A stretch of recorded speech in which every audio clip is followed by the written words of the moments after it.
Good afternoon. I call Committee of Supply Section 8 to order. The committee will first be considering the vote 1 to 10, which pertain to the Assembly and statutory officers. I now recognize the Government House Leader. Thank you so much, Chair.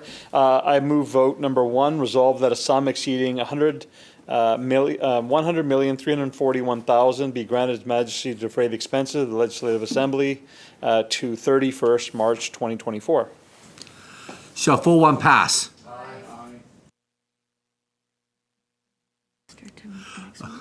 Recognizing the Government House Leader moving the next vote. Great. Thank you, Honorable Chair. I move vote number 2, resolve that a sum not exceeding $22,275,000 be granted to His Majesty to defray the expenses of the Office of Legislature for the Auditor General to 31st March 2024. Shall vote number 2 pass? Any opposing? Recognizing Government House Leader vote number 3.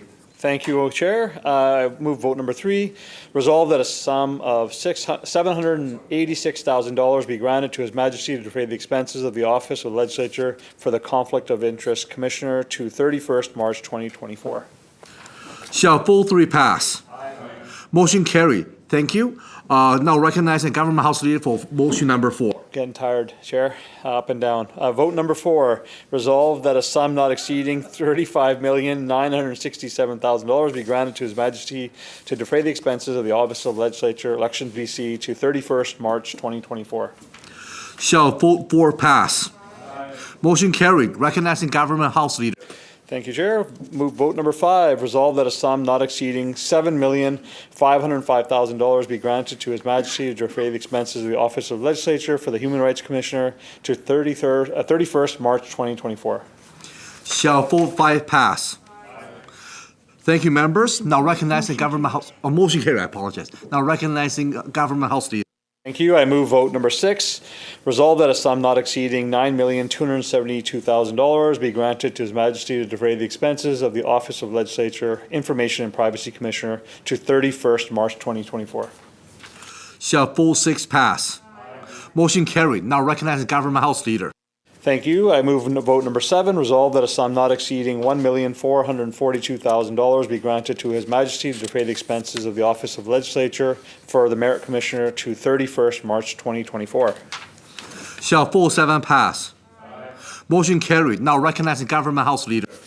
Move vote number 8, resolve that a sum not exceeding $12,773,000 be granted to His Majesty to defray the expenses of the Office of Legislature for the Ombudsman person to 31st March 2024. Shall vote 8 pass? Motion carried. Recognizing Government House Leader. Move vote number 9, resolve that a sum not exceeding $7,013,000 be granted to His Majesty to defray the expenses of the Office of Legislature Police Complaint Commissioner to 31st March 2024. Shall motion... Vote 9 pass?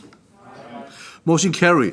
Recognizing Government House Leader. I move vote number 10, resolve that a sum not exceeding $12,191,000 be granted to His Majesty to defray the expenses of the Office of Legislator for the Representative of Children and Youth to 31st March 2024. Shall vote 10 pass? Motion carried. I shall also recognize the motion carried on vote 1 and 2. Thank you, member. The committee will now consider a vote over the Ministry of Housing. I now recognize the Minister to move the vote. Thank you, Chair. I move vote number 41, resolve that a sum not exceeding $2,769,979,000 be granted. Oh, this is not the right one. That would have been interesting. Sorry. That was yours. It would have ended the estimates. This is the right one. I move vote 33, resolve that a sum not exceeding $884,436,000 be granted to His Majesty to defray the expenses of the Ministry of Housing, Ministry Operations to 31st March 2024. Shall vote 33 pass? Motion carried. Thank you, members. We are now going on short recess.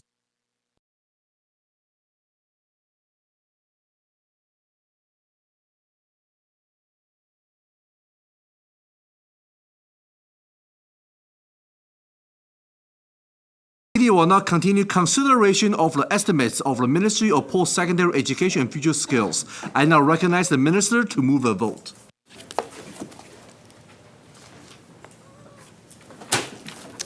Thank you very much, Mr. Chair. This is vote number 41. Resolved that a sum not exceeding $2,769,979,000 be granted to His Majesty to defray the expenses of Ministry of Post-Secondary Education and Future Skills Ministry operations to 31st March 2024. Thank you, Minister. Now I recognize the member for Caribou North. Thank you very much, Honourable Chair. Following up on questions that we started around the funding review model, a few more questions on that particular topic. The federal government plays an important role in helping to support post-secondary education in the province of British Columbia through a number of avenues, including the Canada-BC labour market agreements. I can ask this question for a follow-up at a later date because my questions would include how much money is incorporated into the provincial budget that comes from federal funding through the variety of different programs, and if I could get a list of the programs that the federal government helps support. That would be appreciated, and I can get that at a later date. But the specific one that has been brought to my attention on this is we are all grateful that when we are able to access other additional funding avenues through the post-secondary institution sector, one of the questions that has been raised and we are hoping is part of the funding model review is for post-secondary institutions to be able to carry over money from year to year. So is there a mechanism that the government, through you, Mr. Chair, to the ministry, looking at to provide the opportunity for post-secondary institutions to carry over some of the funds that they're receiving to utilize in future years?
Minister. Thank you very much, Mr. Chair. We have some folks here that I just want to recognize, if I could. We've got Bobby Plekis over here, Jason Butler, Nicola Lemmer, Tony Laughran, and Joe White, who are joining me here. And it's Jason's birthday. I just thought we would acknowledge that. Yeah, we're making him work on his birthday. Well, May the 4th was, supposed to be our day. It was a Star Wars day. We were looking forward to answering with Star Wars jargon as part of it, but that date has come and gone.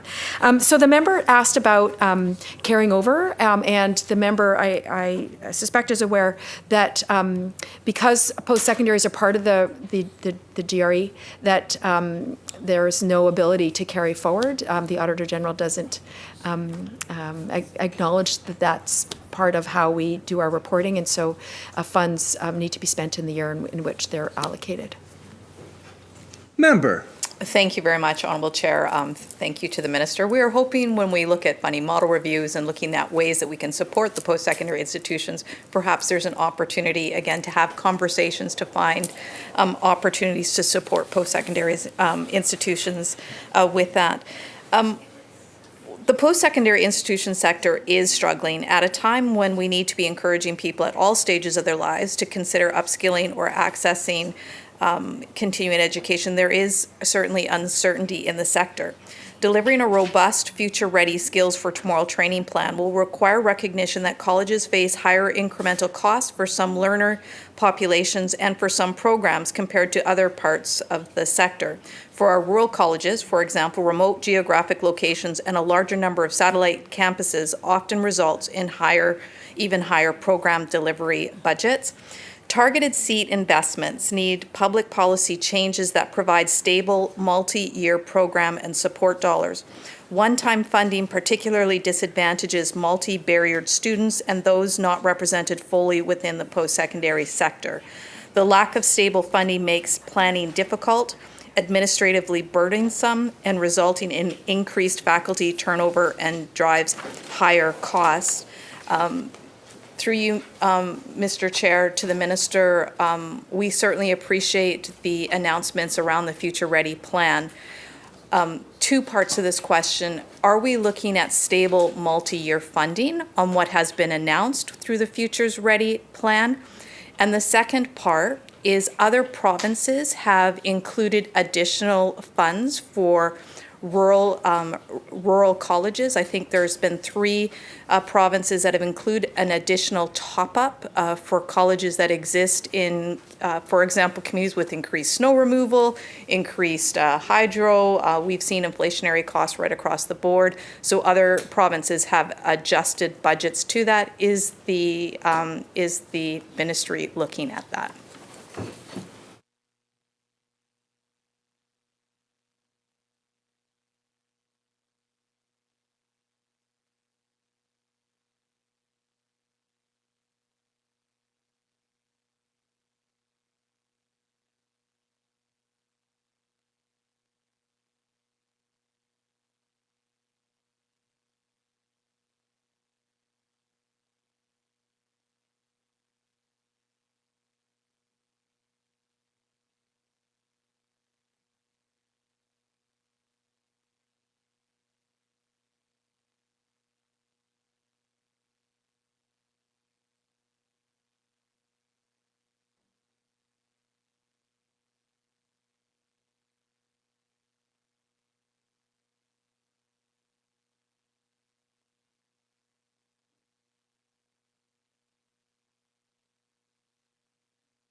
Minister. Thank you very much, Mr. Chair. So we're always looking for ways to support rural colleges, and I want to just point out that during COVID, so many pivoted in expanding their ways to deliver services to rural and remote students. And so that's why, government's been investing so heavily in connectivity. And again, that really helps that sector deliver their programs, deliver their services in a much more cost-effective way. But we're continually engaging with the sector to identify ways to support them. We do have targeted multi-year funding that is in Future Ready. We recognize that it is several years to skill people and train them, and we're always identifying ways to continue to support that kind of training. And it is targeted because we are identifying those industries and those jobs that are most desperately needed. As the member I know has looked at the labor market outlook and really working to match and make sure that we are skilling and training people in the places where there's a need for that kind of training. And certainly when we negotiate with the public post-secondary institutions, we're always considering, the communities that they're in, and the higher costs are built into where there are higher costs, that gets built into the negotiation. Member. Thank you very much, Mr. Chair.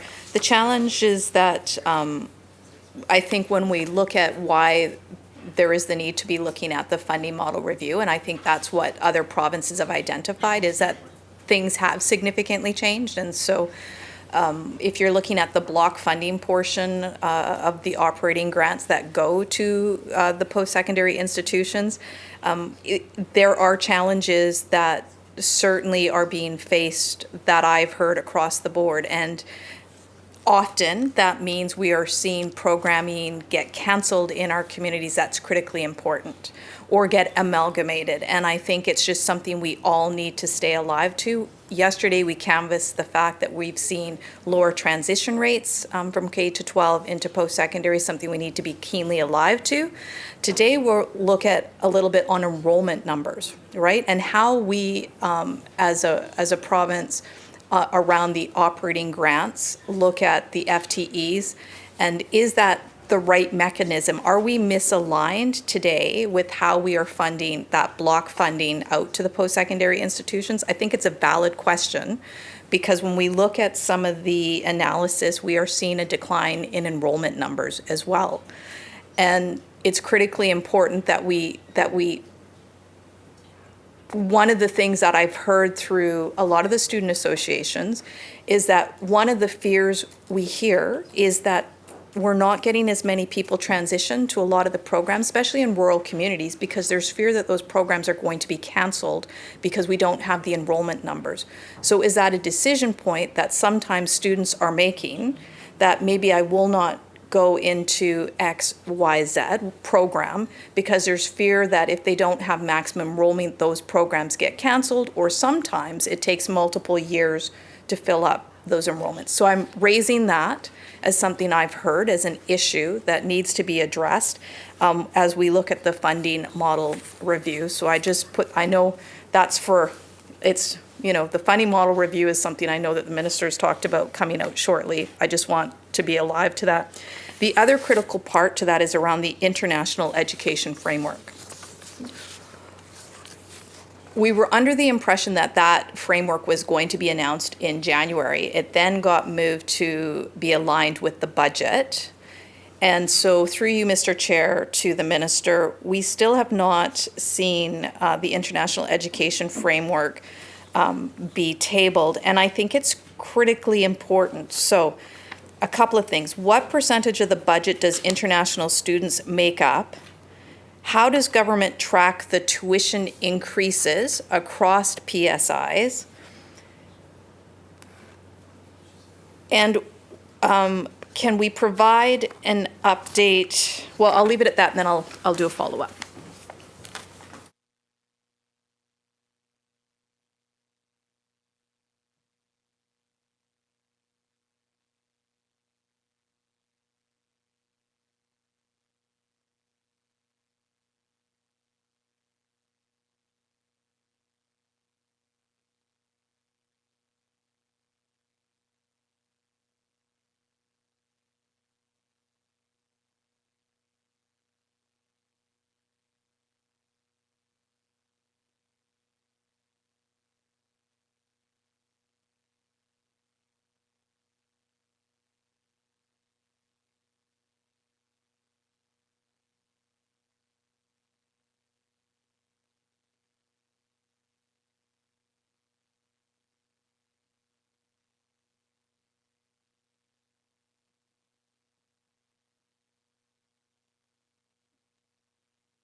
Minister.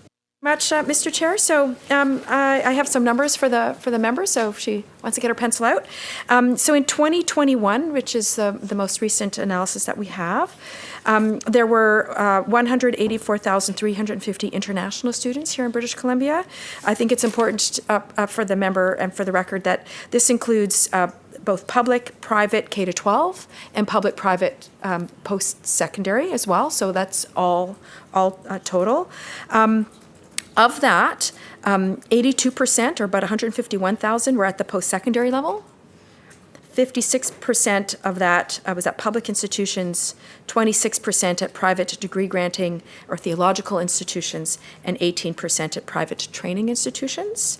In 21-22, public post-secondary institutions generated $1.37 billion in international tuition revenue. And that's about 19% of total revenue for the institutions. The member, I just want to make sure I get all of her questions out. I've made note here. International students is a cost recovery model, so no public dollars are provided to subsidize. Then each board determines their own fees. It's set by the Board of Governors, and so it's set independent of government.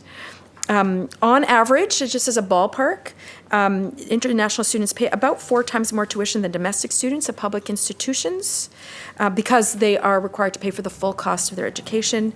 I do have some numbers here that I could read into the record around, as an example, for the academic arts annual tuition fees, a comparison for domestic and international students at some of our institutions. So at UBC, a domestic student will pay $5,729. Dollars. An international student will pay $42,803. At Kwantlen, for example, Kwantlen Polytechnic University, $4,604. International student would be $20,949. College of the Rockies, it would be $2,975 for domestic student, $14,701 for international student. And just so that the member has sort of all the information, international undergraduate tuition fees are the second highest after Ontario. Ontario's is $45,242. BC is $32,900. And when you take a look at the Canadian average, and you pull in Quebec, Alberta, Manitoba, the Canadian average is about $36,123. So Ontario does skew the numbers, but they, for the most part, Alberta, Quebec, 29, almost 30,000, and BC, we're here about 33,000. Member. Very much.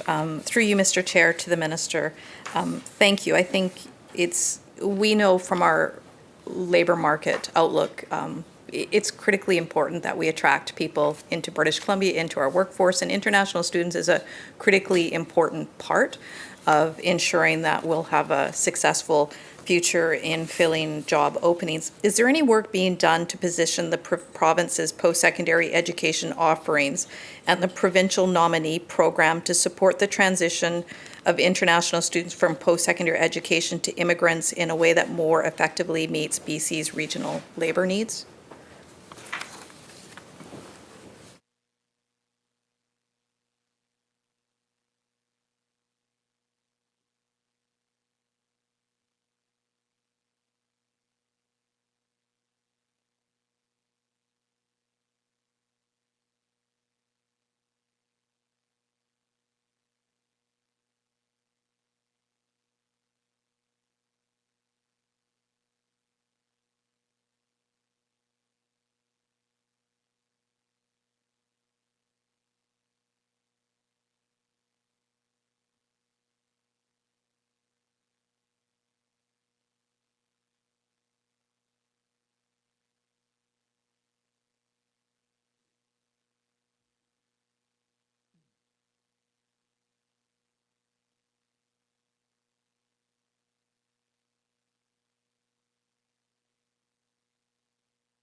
Minister.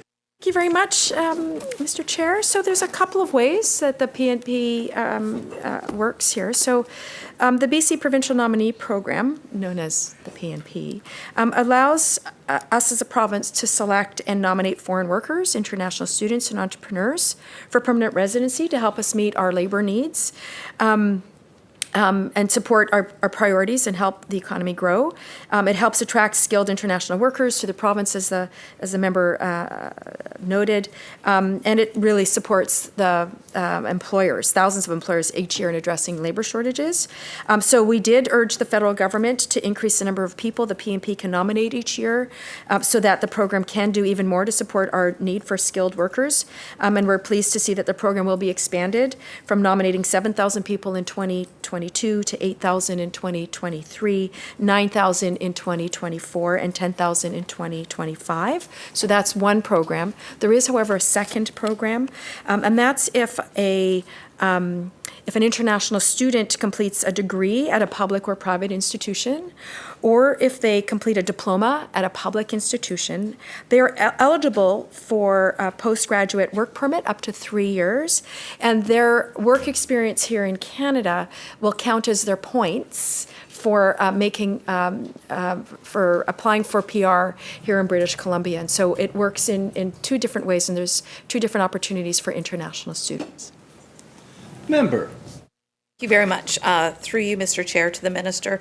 Another critically important investment that needs to be made is around supporting graduate students in the province. They're critically important for research and for support in our public post-secondary institutions. How is the government, or how is the provincial government working? I understand that there's been some announcements made recently, but to support graduate students in British Columbia.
Minister.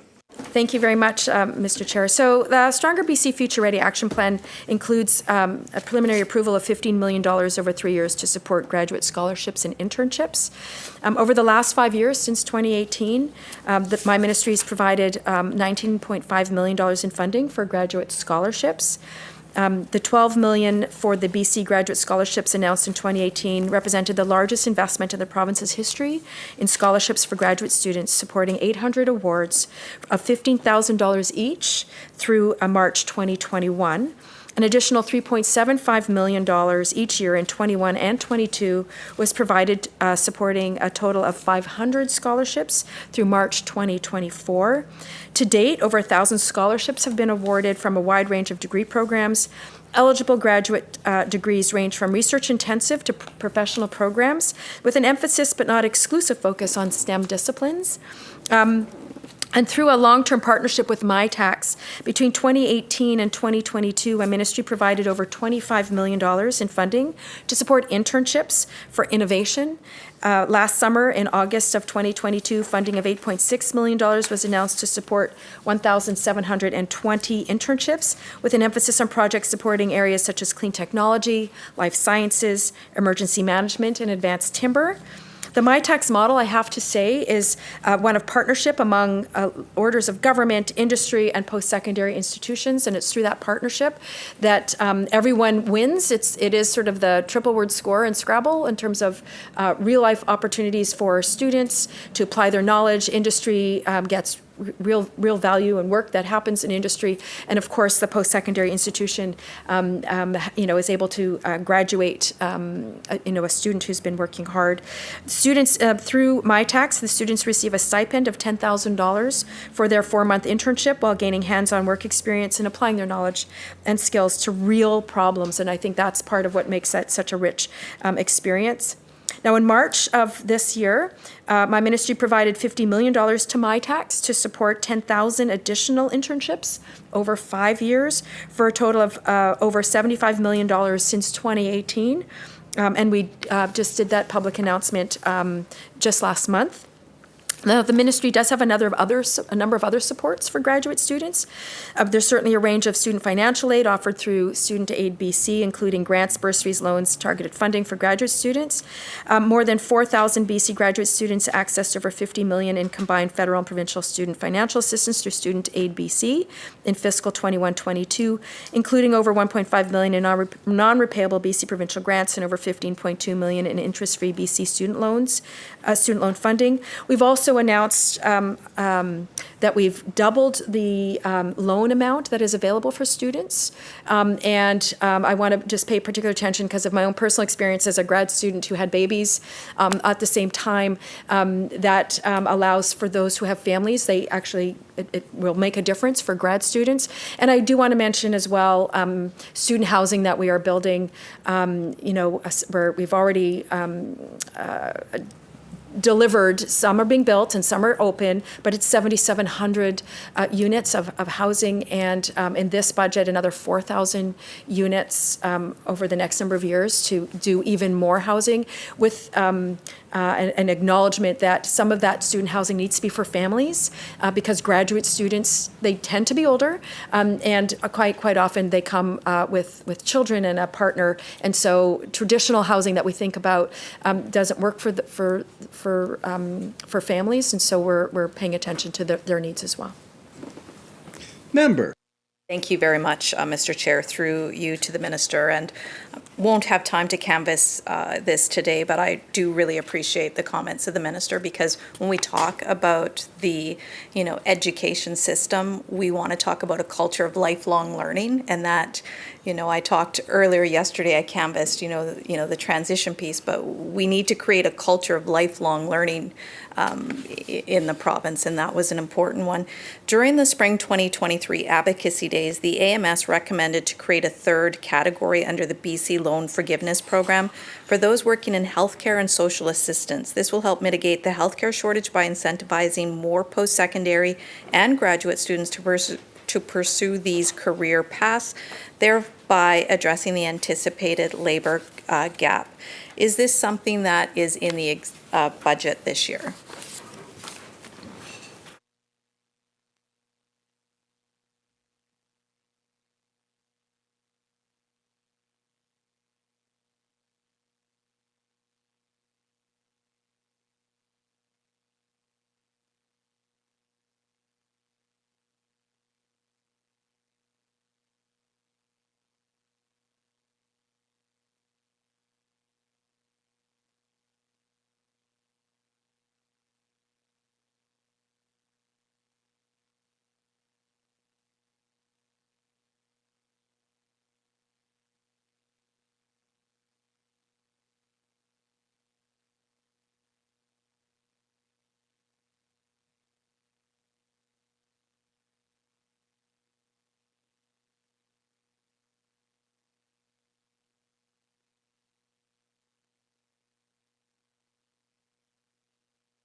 Minister. Thank you very much, Mr. Chair. So the program budget for the BC Loan Forgiveness Program is $1.5 million. We have a number of other programs, so I know that the member is aware that the BC Financial Aid assistance is interest-free. The loan is interest-free. As well, education and through their ECE programs has a bursary program to pay for people to become early childhood educators, as well for health for their nursing programs. Health has access to bursary dollars to pay for the costs of those educations for those who are interested in becoming nurses. Member. Much, Mr. Chair, through you to the ministers. Last year, we are 1 year in to a 5-year plan of the BC's Declarations Action Plan, improving supports for Indigenous learners to increase levels of participation and success. Just a question of why there is no funding for Indigenous reconciliation activities or supports to collaborate with communities in this budget, which is an unfunded expectation. And perhaps a second part of the question, what is the performance measurements on achieving those expectations?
Minister. Thank you very much. Thank you very much, Mr. Chair. So the member will know that we've put out our Stronger BC Future Ready Action Plan, and I will invite her to turn to page 37. The plan puts forward nearly $100 million to support several initiatives that shifts post-secondary education and training programs from government-led to Indigenous-led, and with ongoing funding to expand post-secondary training and labor market opportunities. We are my ministry is co-developing legislation with FNESC. FNESC has identified this action as a top priority. $6.7 million annually through the Future Ready Action Plan is identified to continue to provide core and capacity funding for First Nations institutes meeting specific criteria and providing coordination services. MNBC will receive $250,000 annually for the further development and implementation of a Métis Institute through the Future Ready Action Plan.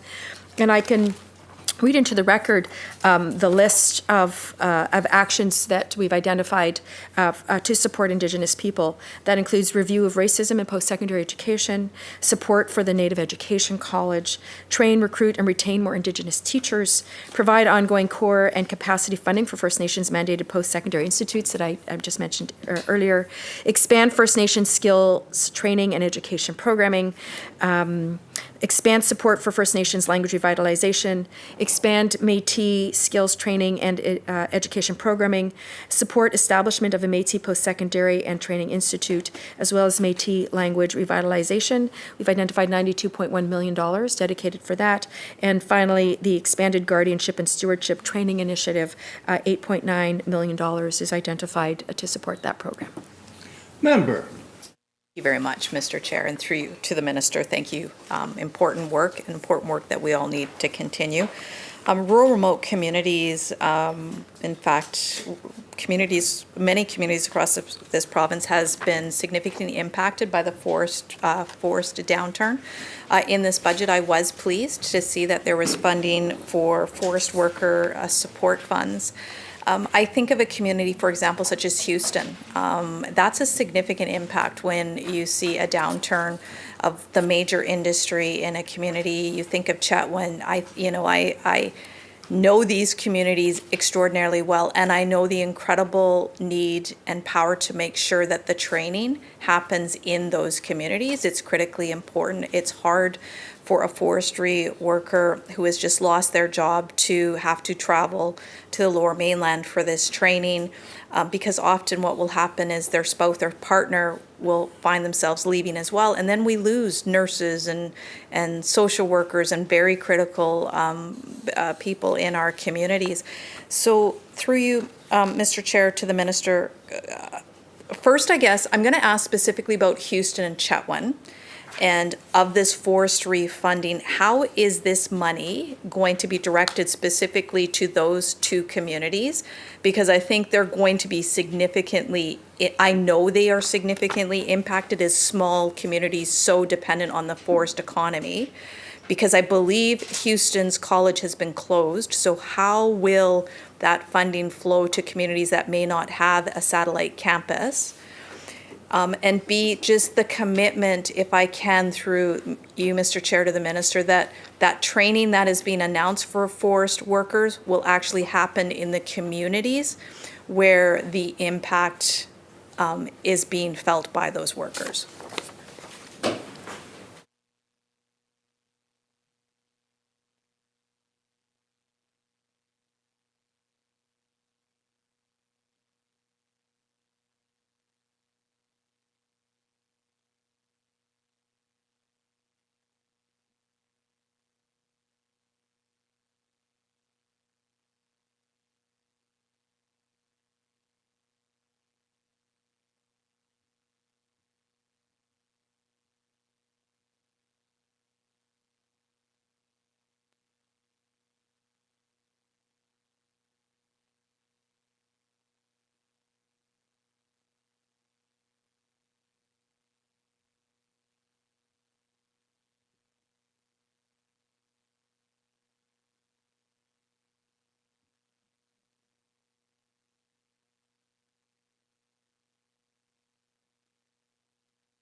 Minister.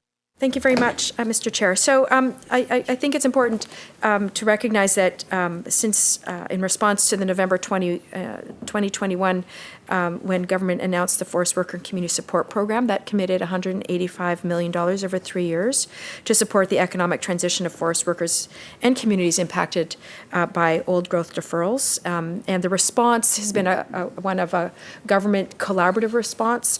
That's the Ministry of Forests, Jobs, Economic Development, and Innovation, Labor, and my ministry as well, Post-Secondary and Future Skills. So it's been a group effort.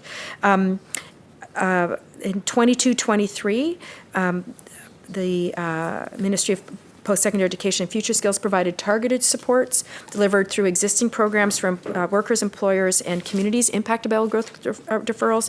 I think the minister might be interested to know that 492 people in 38 different communities were provided skills training and employment supports, and we're going to be following outcome data as well to see how the transitions transpired. As part of Stronger BC's Future Ready Action Plan, there's additional $30.3 million that is available to design and deliver new specialized skills training programs for impacted workers, employers, and communities. The program is expected to deliver to over 1,800 people over the next 3 years, to access relevant training to enable impacted workers and communities to transition to sustainable family supporting jobs. That is our goal. There is what we call lovingly a SWAT team, or a community transition team, that meets with the community. There's somebody from a ministry that sits on that table, and to work together with the community, with the workers, and identifying what is the kind of training that is needed. Every community is different. Every community has its own strengths and its own challenges. And so working together with the community to identify what skills training, is it group training, is it individualized training, and we have additional supports that go beyond this $30 million that could help people transition. But again, every community is different. The member mentioned 2 communities in particular. If she'd like more information about that, we could get that to the member in writing, if that's important to her. Member. Thank you very much. Through you, Mr. Chair, to the minister. Thank you. I am very keenly familiar, unfortunately, with the SWAT teams, because I've worked with them multiple times in my community. They do exceptional work, and we very much appreciate the work that they do. I also understand, because of my personal experience in our community of utilizing that very important committee, how important it is to have that training institution in the community. And so I will maybe ask for a follow-up, and maybe it could be a separate meeting at some time to talk about how communities like Houston that may not have a training satellite campus in their community, and how do we support them? So I would really welcome an opportunity for a follow-up on those 2 communities. I'm going to turn to mental health a little bit, because we've all heard those very challenging stories. I mean, obviously COVID has had a significant impact on students right across this province, and I know that we are all working to try and address and support and assist students. There's a couple of things maybe from a leadership perspective. I know investments are being made, and this is probably more of a leadership question through you, Mr. Chair. And I'm going to start, because I said I would. We had an exceptional presentation from Maylin Taos to our caucus last week. She's 16 years old, she's from Kimberley, and she came down here and made a presentation on climate anxiety and how young people are feeling. And I wanted to put that on Hansard, just to acknowledge her and to acknowledge the bravery of coming forward and sharing the anxiety and the fears that she has. We have to be open, and we have to have honest conversations if we're going to resolve and empower people. I think it's critically important.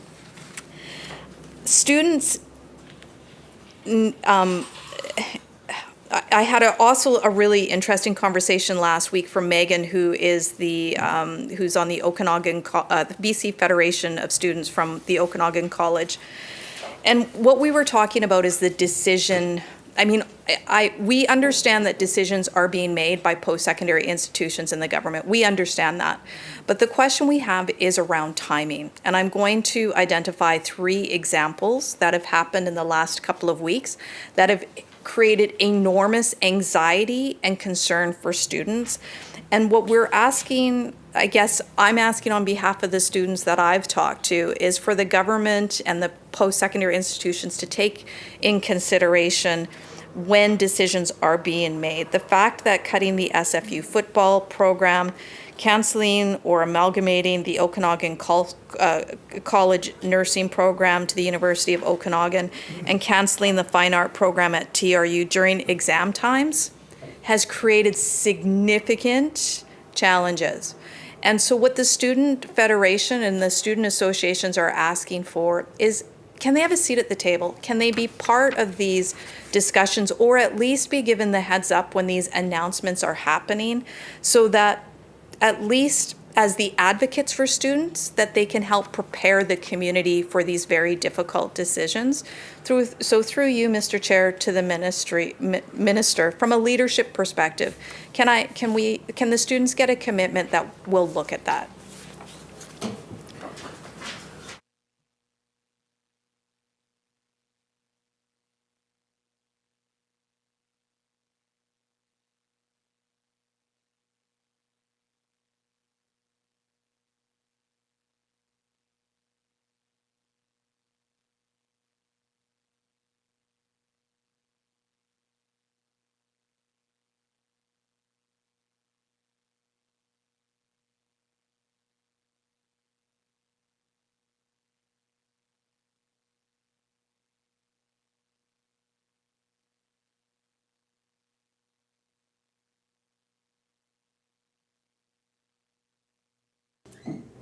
Minister. Thank you very much, Mr. Chair, and I appreciate the member highlighting mental health and wellness for young people in particular.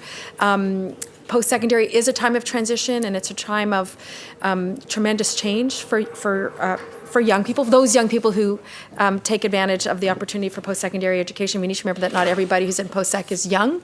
There are older people who are there as well. And I do appreciate the fact that, there is a lot of anxiety, and that COVID, I would also suggest, has really elevated anxiety for a lot of young people, especially going back into school, going back to being social after, 2.5 years of being less social. And I think that's been a significant challenge for many. And that's why, Mr. Chair, improving student mental health is a key part of a pathway to hope. It's our roadmap for creating a system of mental health and addiction care for all British Columbians. And we know that young people between the ages of 15 and 24 are more likely to report mental illness and or substance use disorders than any other age group. And some of that's just about the openness of young people, that they recognize that that they are struggling with anxiety, as the member well noted. And so we have Here to Talk, a 24-hour, 7-day-a-week service. It's available to all students registered in BC's post-secondary institutions. It does have an annual budget of $1.5 million, and we launched that in April of 2020. Here to Talk is a free 24/7 single-session mental health counseling referral service, offers options to reach out by phone or online chat, it's reserved for those who are in BC's post-secondary students, because we recognize that there's additional challenges for them. It's confidential, immediate support, and provides useful information. About 555,000 students at our 25 public and over 320 private post-secondaries have made use, and since its launch, it's been accessed more than 28,400 times. Oh, sorry, it supports the half a million students, and it's been accessed over 28,000 times. Through an $850,000 investment between 2019 and 2022, my ministry's worked with BC Campus to develop open licensed, freely available mental health literacy resources for students, as well as training resources for faculty and staff on how to support student mental health and wellness. So recognizing that in students' lives there are these other folks that are around, and if they have the skills, that they too can offer supports for students. Regarding the member's comment around the timing of announcements, and I know that the member appreciates that the institutions are independent and they make their own programming decisions. I agree with the member, and I commit to share with all the presidents of all the institutions that it is in the students' best interest to pay attention to timing and understanding, what the impacts would be, and as well to speak to the student organizations as part of preparing for an announcement that may be troubling for some of their student body. And I completely agree with her, and we'll take that back to all the presidents. Member.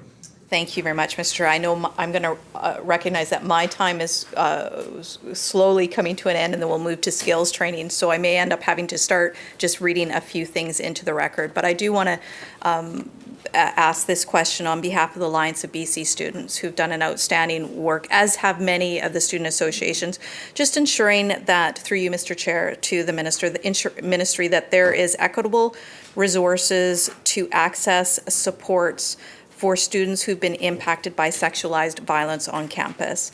We've certainly seen an increase, a troubling trend of violence on campuses. And through you, Mr. Chair, to the minister, is there money in the budget to address this, or what is the plan to help ensure that there's equitable resources across the province, including those small rural community campuses?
Minister. Thank you very much, Mr. Chair. So the ministry has committed to developing and delivering a gender-based violence action plan to prevent and respond to sexualized violence in post-secondary institutions in partnership with the entire sector. And the member will note that the Parliamentary Secretary for Gender Equity there's a mandate commitment there, and so we're working in tandem on this particular piece. And the post-secondary sector has indicated the need for further sexualized violence awareness, prevention, and response resources at post-secondary institutions. We addressed the request through a creation of a suite of synchronous and asynchronous training resources in 2021 on consent and sexual violence, supporting survivors, accountability and repairing relationships, active bystander intervention, and safer campuses for everyone, 4 PSIs. We also launched 8 information campaigns over the last 4.5 years to raise awareness about consent and support creating safe and inclusive spaces for all. And we are currently reviewing all 25 public post-secondary sexual violence policies to inform potential legislative amendments to the Sexual Violence and Misconduct Policy Act. And I want to thank the Alliance of BC Students for their work. They've been really outstanding in packaging together and certainly informing ministry around sort of what's happening on campus, what's not happening on campus, what's needed on campus. But I also think it's important to recognize that as a government, we reinstated stable funding to sexual assault centers that were cut in 2001. They're not necessarily on campus, they are in community, and that as well makes an additional supports to students should they experience a sexual assault while on campus. And so all of these things together help deliver safer campuses, and we're continuing to engage with the student bodies and the public post-secondaries to identify additional ways that we can make these communities safer for everybody. Member. Thank you, Mr. Chair. Through the Minister, now I'll start quickly just raising just a few things on record to put this through. First, I have 12 questions that I'll just submit around the health human resource strategy questions. If we could meet or get follow-up, that would be wonderful. I'm not going to read them into the record because it's pages. From an MLA Caribou North, if I may, student housing is critically important at the North Caribou Community Campus. Again, I talked a little bit about how important these institutions are in our community, especially communities that are transitioning. And the North Caribou Community Campus has been such an incredible partner with both University of British Columbia and the College of New Caledonia. And if we had the housing, we could support more seats as the LPN program, the nursing program. So I put that in as a request as the MLA. The other things I would like to just offer to help work with the ministry on, just from experience that I've had in the past and actually some of the members across the way, is I think when we look at housing, one of the real opportunities I have is how we look at the planning training seats that we have. In British Columbia. UNBC, for example, when we had the Northwest Readiness Project, there was a partnership that was done to make sure that we had planning students in communities and local governments to help them address some of the planning challenges. I think it's a really important model to look at, and that's in partnership, for example, with the NDIT.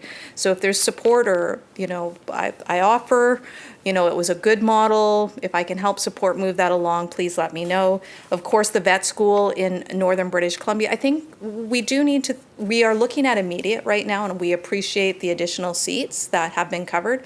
But I think it is relevant and timely for us to look at a long-term model for British Columbia. And I think that there's some extraordinarily there's a lot of motivation in the North. There's a lot of expertise in the North, specifically at UNBC, and so I would highlight the opportunity to consider that. Another thing that I've been incredibly impressed with was the research universities coming together to present 5 specific items that could help solve community provincial big problem issues. The one that I would like to highlight is around climate change and climate emergencies in communities. And the research universities really have strong academic support to move things forward. The one I would like to highlight, for example, is at TRU, the fire management program, which is critically important. And why don't we, in British Columbia, bring the Wildfire Training Center of Excellence back to British Columbia? It currently exists in Hinton. It's an opportunity to bring it into British Columbia and to partner with TRU. It makes a lot of sense. And so if there's any work, I recommend that it's something that the government should consider. I think it's really important. And my final comment that I will say, because again, I said that I would raise this, one of the things as MLAs is we are so lucky to have supports through the library to get, they send out information reports to all of us. And one of the reports that really stood out to me and I think is relevant that all of us should pay attention to is the policy paper series IZED Institute of Labor Economics, a scientific approach to addressing social issues using administrative data, linked administrative data on education, health, social science, and crime from British Columbia to document the relationship of secondary educational attainment and indicators of poor outcomes later in life. Look, it's an exceptional report, but really it talks about what we need to be doing for students at grade 4. I started the conversation of the estimates about what we need to do to be supporting young people in that transition to get to a culture of lifelong learning. And where we are falling short from a training perspective, because we do not have enough, I had the question of what is the labor market outlook for speech, language pathologists and audiologists. We're short of that. How are we training them? Are we increasing more seats? That would be a question I would like in a follow-up one. How do we make sure we've got the educational assistance? How do we make sure all of those supports, psychiatrists, all of those pieces that will create a foundation of support for our young people to ensure lifelong success in learning is critically important. And, my final comment that it said in the report is we've got to figure out a way to break down silos. I understand it. I've been on both sides. Education should be looked at, from the whole continuum. And I know with confidence, having worked with, with many members, that is something that's critically important. So I just want to thank the minister for her work on this very critically important file and all of the staff. I appreciate being able to reach out at any time. It really does matter because at the end of the day, we all want exceptional success for students across British Columbia. So I thank you, and I'll turn it over to my colleague. Now recognizing the member for shoe swap.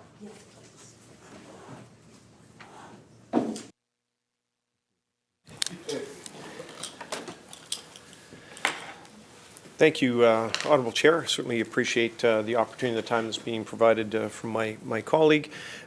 Just at the outset, I know we have a bit of a truncated timeline, and I'm just wondering if the Minister would potentially just afford me the opportunity for a follow-up meeting, maybe with staff after estimates in the weeks or months ahead, because I know that we certainly won't get through all the questions that I have for today. Minister. Thank you very much, and I certainly will make staff available to the member, given the truncated time. And I do want to acknowledge the member from Caribou, and everything that she listed as her final comment is very much top of mind for me as a minister. It's something that we are talking about as a ministry, and we are absolutely engaging with the K-12 around the importance of starting the pursuit of lifelong learning at a much younger age than just what comes in post-secondary. And these are artificial markers that we have around what's K-12, what's post-sec, that it's all a continuum. And I do work very closely with the minister there and the ministry, and we've had some joint meetings to take a look at how to balance it so that we have this continuum as the member rightly points out. And I look forward to this new member's questions. Member. Thank you very much, Honourable Chair. I think just as we get started, the minister, I'm sure, is well aware of the approximately 85,000 additional skilled tradespeople that are going to be estimated to be required in British Columbia by 2031. It's a big number. Just wondering through you, Honourable Chair, if the minister can provide a bit of an overview of the work that has been undertaken to fully determine what the age demographic is of the existing workforce for all of the different trades, what work might have been identified and determined to establish how many additional trades training seats may be required. Now, I appreciate that's a challenging question because there's potentially interprovincial migration. There may be other folks that already have certifications around different skills that will be coming to BC. But just trying to get a bit of an idea if the minister has a sense of how big of an issue this is and what the magnitude would be of the trades training seats required in British Columbia in order to meet the significant shortage that has been estimated, identified by 2031.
Minister. Thank you very much, Mr. Chair. So the member had asked, our data from the Labour Market Outlook is that it's 83,000 job openings, not necessarily individuals, but job openings over 10 years. So we're looking at a 10-year time span and that will be to natural attrition, retirements, and the like. We do have some, the member asked for some demographic data, and so we do track that. What I can say to the member is that there are 2,431 women in underrepresented trades.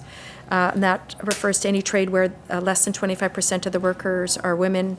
It's a 20% increase since 2019-20. The largest increases of women in underrepresented trades in the construction, electrician, carpenter, automotive service technician, heavy-duty equipment technician, and cabinet maker trades. Increase in number of women in underrepresented trades is an indicator of skilled trades BC's success in addressing barriers such as sexism, bullying, and harassment with a workforce predominantly populated by men. There were 3,952 women apprentices across all trades. That's about 10% of all apprentices. The number of Indigenous apprentices has increased by 9% since 2019-20. Indigenous apprentices made up about 9%, or 3,319 of all apprentices, which is up from 3.2% in 2013-14. A significant number of Indigenous apprenticeships are entering carpenter, construction electrician, construction craft worker, heavy-duty equipment technician, and automotive service technician trades programs. Apprenticeship completion rates remain at about 40%, which is just slightly below the national average. And we have 17,189 apprentices that are under the age of 26. And I will say that the Labour Market Outlook provides us with a list of projected job openings over the next 10 years. And the highest projected job openings are cooks, automotive service technicians, truck and bus mechanics and mechanical repairers, construction trades, helpers and laborers, hairstylists and barbers, carpenters, heavy equipment operators, electricians, and then there's a number of other jobs that are listed, but I thought I would just let the member know that we're tracking very closely so that we can make sure that we are prepared for the future. Member. Thank you very much, Honourable Chair, and I certainly appreciate the response from the Minister.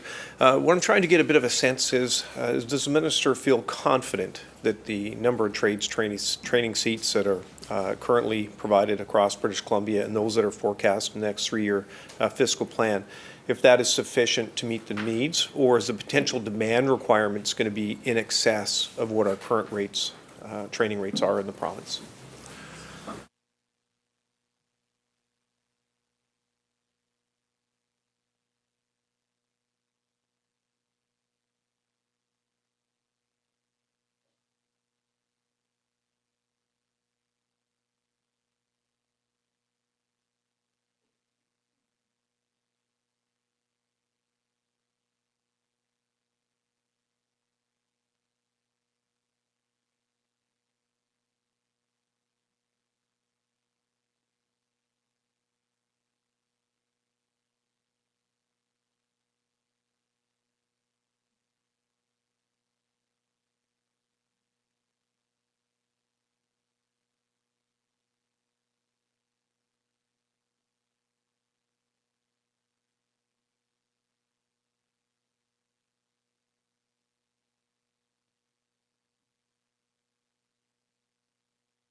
Minister. Thank you very much, Mr. Chair. So in Budget 2022, government invested $21 million over 3 years, beginning with an investment, this is in skilled trade certification, beginning with investment of $6.6 million in 22-23, followed by $7.1 million for 23-24, and $7.1 million for 24-25, recognizing that an investment is needed.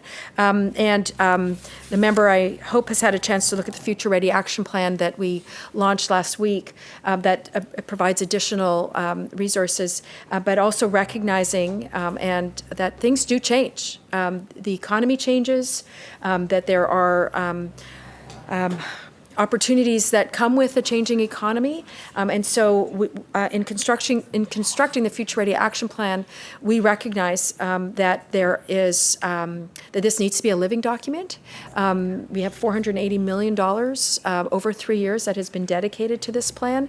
But we also know that it's really important to be paying attention to what's happening on the ground so that we have the ability to respond as the economy changes and the demand for skilled trade changes as well. Member. Thank you very much, Honourable Chair, and I appreciate the response from the Minister.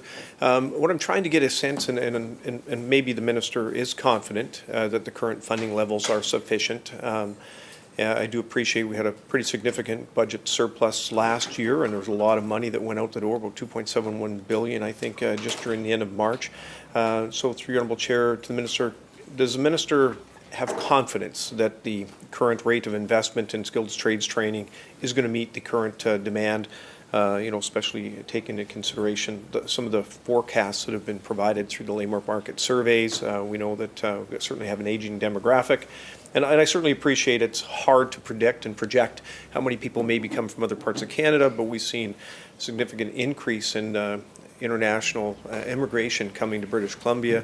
It's increased from about 44,000 net new international immigrants back in 2016-17, I believe, to a little over 100,000, I think, is what we're currently estimating in the current fiscal. A lot of those individuals that are coming in will likely need some form of additional skills training. Hopefully those individuals will be able to assist us in meeting some of the job demands that are forecast. So, certainly appreciate it's not a finite number, and as the Minister indicated, it is changing, and there's things that are outside of government's control. But just trying to get a sense, is the Minister confident that the current funding levels are sufficient to meet the needs of growing BC's economy?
Minister. Thank you very much, Mr. Chair. I just want to, I guess, read into the record, just make sure that we're accurate around just international students. The member used a number that I'm not familiar with, but we have 184,350 international students here in British Columbia.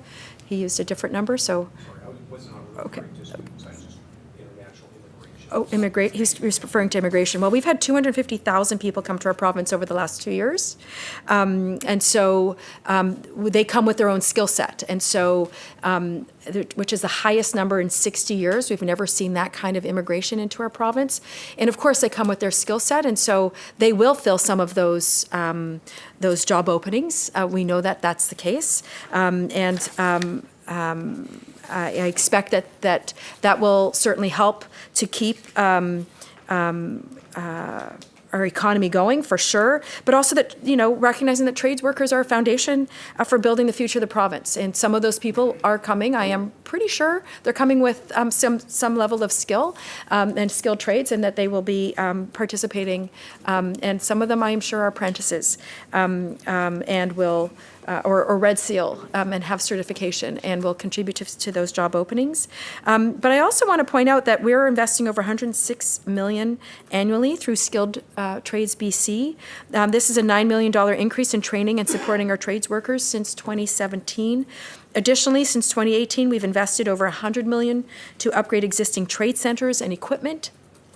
On top of that, in February of last year, we invested $136 million to build a new trades complex at BCIT. This will be a hub for skills training and will benefit more than 12,000 full-time and part-time students per year in more than 20 trades and technology programs. And we know that these investments are working, Mr. Chair, because the number of apprentices registered with Skilled Trades BC is the highest in many years. Today, we have over 40,000 registered apprentices. And we've had more youth participating in high school trades programs than ever before. That's 9,500 registered this past school year. And I want to highlight women and underrepresented trades. New registrations have increased by 35% over the past 10 years and up 18% from last year. And I've had the opportunity to meet with women in training in skilled trades. And we now have women instructors, which is making a huge difference in terms of women feeling comfortable in these traditionally male-dominated trades. And we are seeing more people choosing trades as a career. I also want to point out, because the labor market changes. We are doing the labor market outlook annually so that we can keep a close eye on what is happening in labor. It is a tighter labor market than we've experienced in a very, very long time. And I want to point out to the member that we've done this with early childhood education and with the human health resource strategy. Or is it the Health Human Resource Strategy? It's one of those two. Paying attention very closely to what are the gaps and having a response. And so as a result, we're going to continue paying very close attention to where the gaps are and what tools do we need to deliver or what investments do we need to make in order to make sure that we continue to deliver a skilled workforce here in British Columbia. Member. Thank you, Honourable Chair. Appreciate the response from the Minister. Can the Minister share, and maybe this is a point of clarification, there's always reference to the number of seats that are funded, and then we also hear the number of seats that are actually filled, and then those that actually complete their courses. So there's kind of three different measurements there. And just through your Honourable Chair to the Minister, can the Minister share, is there accurate tracking of, one, how many seats are funded, two, how many seats are actually filled, and then what the actual completion rates are? I have heard from a number of skilled trades training centres that there is some dropout or some fallout rates, and so just wondering if those three measurements are actually measured for all the different skill sets and trades that are offered across BC.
Minister. Thank you very much, Mr. Chair. So we invest in 27,600 seats in the system. I can let the member know that, for example, and that's about just over $73 million. So at BCIT, for example, we have 7,277 seats, a $19 million investment.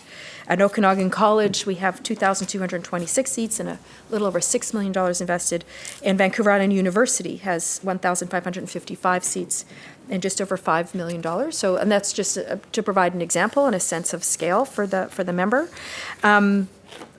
One of the things that we know happens is that when the economy's strong and people are working, they're earning good wages, they often choose to stay in the workforce rather than go to school. We see this, it's very cyclical, and it's attending a post-secondary, whether it's skilled trades or college, it's counter-cyclical, that when the economy's hot and there's lots of jobs, that people tend to work, and especially in skilled trades, because they are working as part of their apprenticeship, we don't get the kind of completions that you might get when the economy isn't as hot. And so it can result in a lower than anticipated demand for seats. However, they can come back to complete their apprenticeships. So what we have right now, I'll just read into the record, and for example, in 2021, we had 41% completion, and 21-22, 40% completion. What we see for women in 2020-21 is 36% completion, and then 21-22, 34%.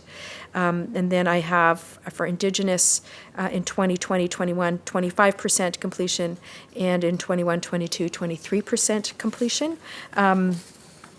Just to give you a sense of where things are at right now. But what we do understand when we dig a little bit deeper is that everyone's working. And that's why the numbers aren't as robust as one would hope. And I do want to encourage anyone who might be listening not to forget to finish off and get their certification, because it is a valuable piece of paper. Member. Thank you, Honourable Chair. 27,600 seats funded, total annual, I guess, estimated budget or expense, $73 million. And I appreciate the additional information the minister's provided. My question, however, is that of those 27,600 seats, how many students were actually enrolled in those programs? My understanding is that many of the programs that are offered, and the minister's correct, when it's a hot labor market, there's lots of work out there. Many of these seats may not be filled. So my question is, how many seats were actually filled with students? And then the second part of that question would be is that of those seats that were actually filled, how many people actually completed their course? I've heard from some of the skilled trades training facilities that they may go out and say, look, for welding we can have a maximum of 12. They'll go out and advertise and try and get 12, but they may only have 9 sign up, and there may only be 7 that actually complete. And so just wondering what in the gross aggregate numbers, I would assume the ministry's tracking that, but just what those two would be. And then I guess further to that, I would also assume that there would also be data. So if we were to look at welding or construction, we would know, the ministry would know specifically how many construction trades training seats were available, how many students actually enrolled in those available seats, and then how many actually completed, not to get full certification, but actually just completed that specific course.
Minister. Thank you very much, Mr. Chair. So of the 27,000 seats, 86% is about 23,700 are filled. Like that's, but that's sort of at a given point in time, sort of 2 weeks past a stable date. Member will know, I'm sure that a lot of these courses they're not like a year-long course. There's many more people who will come through over that period of time. But this is just about a measurement that we've done. The member also asked for, I believe, a breakdown sort of by trade, and that's a level of detail that we don't have here because there's so many. So we'd be happy to take that one on notice and. Perhaps if the member wants to provide that in writing in terms of what he's specifically looking for, we'd be able to provide that for him. I call a quick 5-minute recess.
To order, members, please. Call the committee back to order.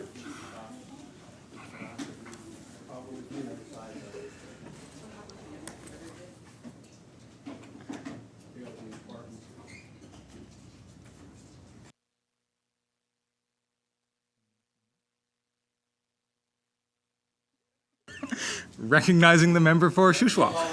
Thank you very much, Honourable Chair. Well, just before the break, I'd asked a series of questions with respect to trades training seats that are available.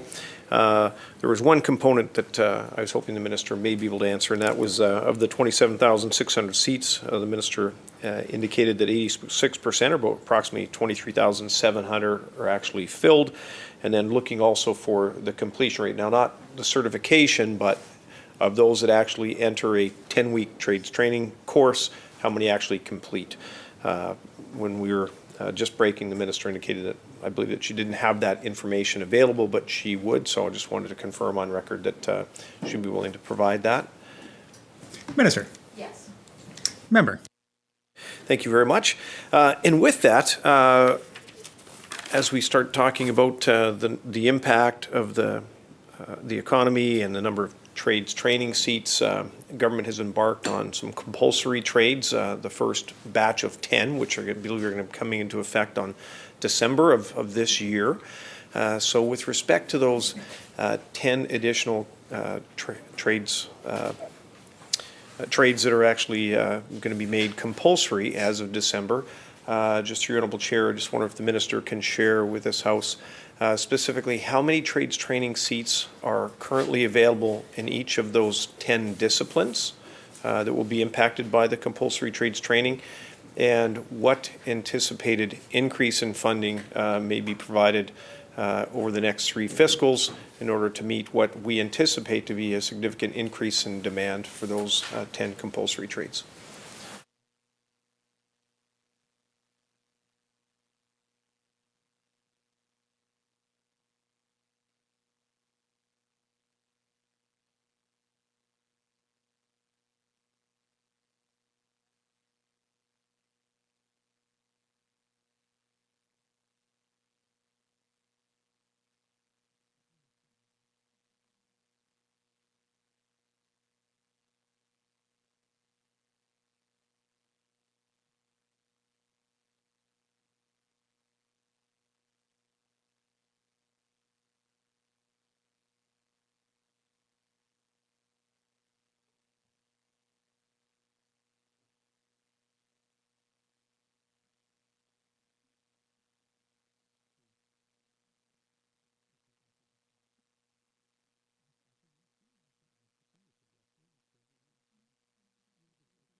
Minister.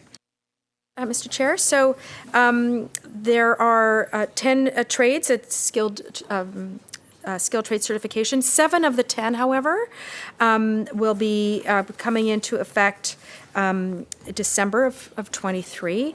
That's mechanical, gas fitter, class A and B, steam fitter, pipe fitter, refrigeration and air conditioning mechanic, and sheet metal worker, as well as electrical. That's the power line technician, industrial electrician, and construction electrician. Uncertified trade workers in these trades will have 1 year to transition and be required to register as an apprentice or achieve certification exam before December of 2023. The 3 additional automotive trades will be introduced as skilled trade certification trades in 24, and workers will have a 1 year transition period once it's announced, so that'll take them to June of 25.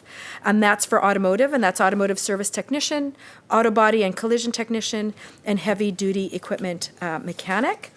We have invested budget in skilled trade certification. That is, in budget 2022, we're investing $21 million over 3 years, beginning with $6.6 million in 22-23, $7.1 million in 23-24, and $7.1 million in 24-25.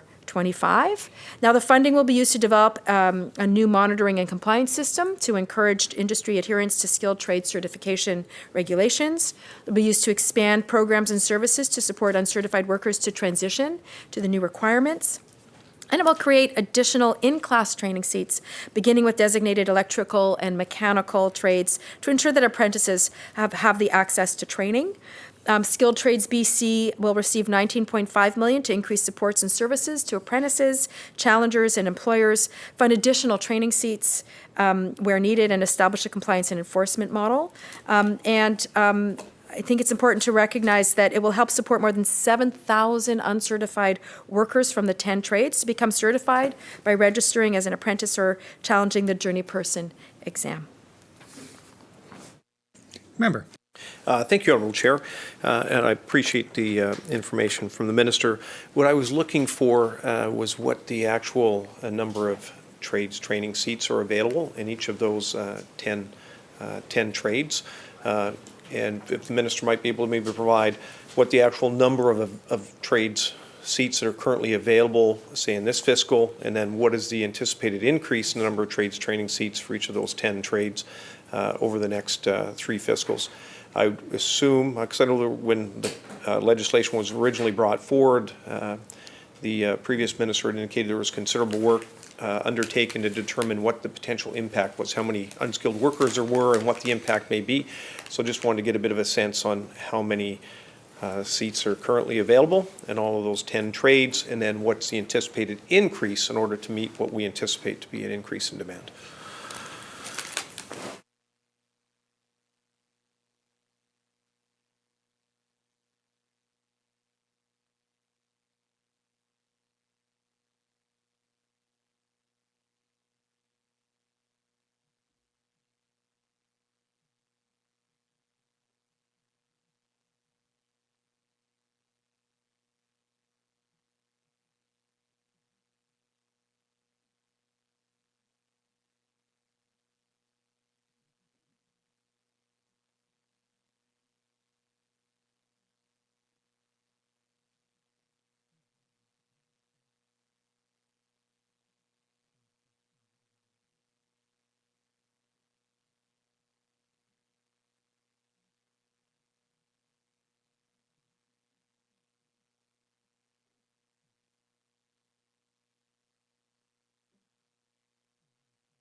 Minister. Thank you very much, Mr. Chair. So I want to remind the member that people don't have to complete their certification by December. They just have to register. So I think it's really important to make that distinction. And that will also help us define a number of seats that are needed as we move forward. That's why we have a three-year budget. But what I can tell the member is that we have, for the 10 trades, we have 9,355 seats. And we, our best estimate of folks who need to register is 8,279, based on the data that we have.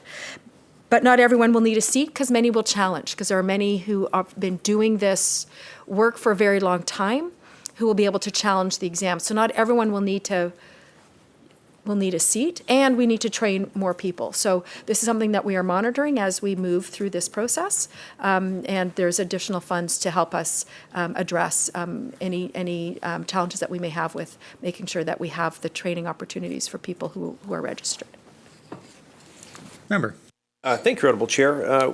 Can the Minister, or is the Minister able to provide how many seats are currently available for each of those 10 trades currently, say for this fiscal? So for electrical, as an example, how many seats are currently available or funded in the province? And then what is the incremental increase that might be provided over the next 3 fiscals?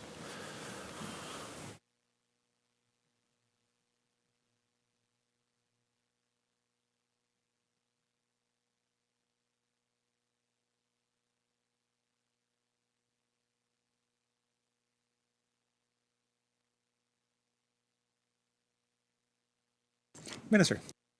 Very much, Mr. Chair. So that very specific level of detail, we'd have to get back to the member, and we're happy to provide that once we get that specific information. Member. Thank you very much. I really appreciate that. So just for clarity, looking for specific data on the number of trade seats available for each of those 10 trades that are currently funded and available this year, as well as for the next 3 fiscals. And then through your Honourable Chair to the Minister referenced that for the 7 trades, as an example, on December of 2023, that's where it'll become compulsory for 7 of those trades, which the Minister had highlighted for us. And Minister indicated, so for a worker that has maybe not had any apprenticeship training, somebody might be working in the electrical field, as an example, that they will be required to register by December of 2023. What would be the maximum duration that electrical, or that employee that's working in the electrical field could continue to practice before actually taking their apprenticeship training? Is there a 12-month or 24-month window? Just to get a bit of a sense, I would assume that for many folks may be waiting till the last minute until they actually register, and then it would be, of course, the availability of seats and where the proximity of those might be. So just how much time after December of 2023 would those 7 trades that are impacted by compulsory trades training have to actually enroll in a course? And I certainly appreciate that there's other pathways. There's the ability to challenge it, and there's also other programs available for older workers. But just for, say, a 25-year-old worker working in electrical, how long would they have in order to actually undertake their initial trades training?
Minister. Very much, Mr. Chair. So once they're registered, of course, they, and they're working, I think as a member pointed out, they have to be working in order to stay active. They have to or taking courses in order to stay active. There's no time limit for at what point they write their final exams, as long if they're working and they're being supervised. They are technically an apprentice.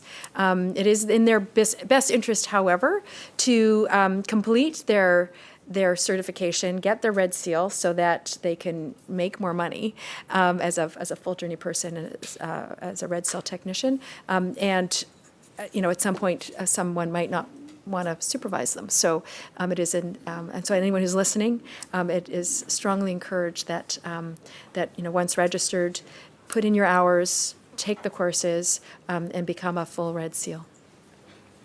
Member. Thank you very much, Honourable Chair. And just so that I've got this straight, just wanted to just confirm that. So a 25-year-old individual that's working in the electrical field, the only requirement is they actually register. Once they've registered, they can continue to work in that electrical field regardless of whether they've actually taken their foundational skills training or not. That there's no impediment where that worker at some point would be deemed to have not been moving forward with the skills trades training piece and would no longer be able to work in that field. So just wanted to confirm that I've understood the minister correctly.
Minister. Thank you very much. And so the member was using the 25-year-old as an example, and I appreciate using a 25-year-old as an example because I tend not to have that much experience. And in the old days, that 25-year-old could just call himself an electrician and go out and start their own business. And in terms of a quality assurance that didn't exist under this system, they have to be. They can still do the same work, but it has to be under the supervision of a trained red seal. Supervised, their work has to be supervised. And part of the funding that we've allocated is for support and advisors who can work with that person to support their journey to becoming a journeyman. So that, or journey person, are we going to go to journey person? I don't know, we are going to journey person.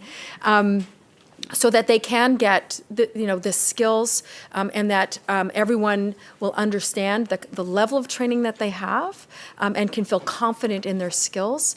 As a young person who takes the courses, is supervised on the job, and then everyone can have confidence in their skill development. Member. Thank you very much. I appreciate the minister's response. So the only real requirement is that an individual working in one of these fields is actually registered. There's no requirement that they actually pursue the skills training through a post-secondary institution. So I think that's going to be very comforting to businesses. There's a lot of, I think, misinformation or misunderstanding within industry that workers would actually have to attend training facility within, say, the first 12 months. So that's great. The other piece that's come forward with the compulsory trades program that I have had a bit of correspondence on from a number of businesses, and that has to do with the trades training ratio. That's the number of certified journey persons to those that are registered as an apprentice. And it is my understanding from the last time I had an opportunity to make an inquiry that the designated ratio that has been established by government is 2 to 1. So for every one journey person, there could only be 2 individuals working. I had one specific business reach out to me and indicate that with HVAC and heating, for example, that they feel in the community they're in that there's a real shortage of journey persons. And within his organization, a 2 to 1 trades training ratio, he would not be able to attain that. That there would actually be 4 individuals he would have to let go and actually downsize his businesses because there's, in his estimation, not enough journey persons available in order to meet that 2 to 1 ratio. Through you, Honourable Chair, to the Minister, is there an opportunity for specific businesses to seek an allocation where they could actually exceed that set 2 to 1 trades training ratio? You know, and I think that just as a bit of context, if you're doing, you know, high line electrical work with 60,000 volts, you know, I can see there could be considerable risk, and maybe that 2 to 1 trades training ratio may be relevant. But depending on the type of work that might be undertaken by a specific industry trade or a corporation, that requirement for only 2 students per se, or two apprentices for one journey person, may not be necessarily relative. You know, we certainly see with trades training, we can have as many as, I think, 12 individuals in a classroom with one instructor, and yet on the job site, which is where a lot of that training happens, 2 to 1 seems potentially a little bit high. So, through Honourable Chair, to the Minister, is there any opportunity for a business that finds themselves in that situation where they're unable to attract enough journey persons for the number of apprentices they have? Can they exceed that amount?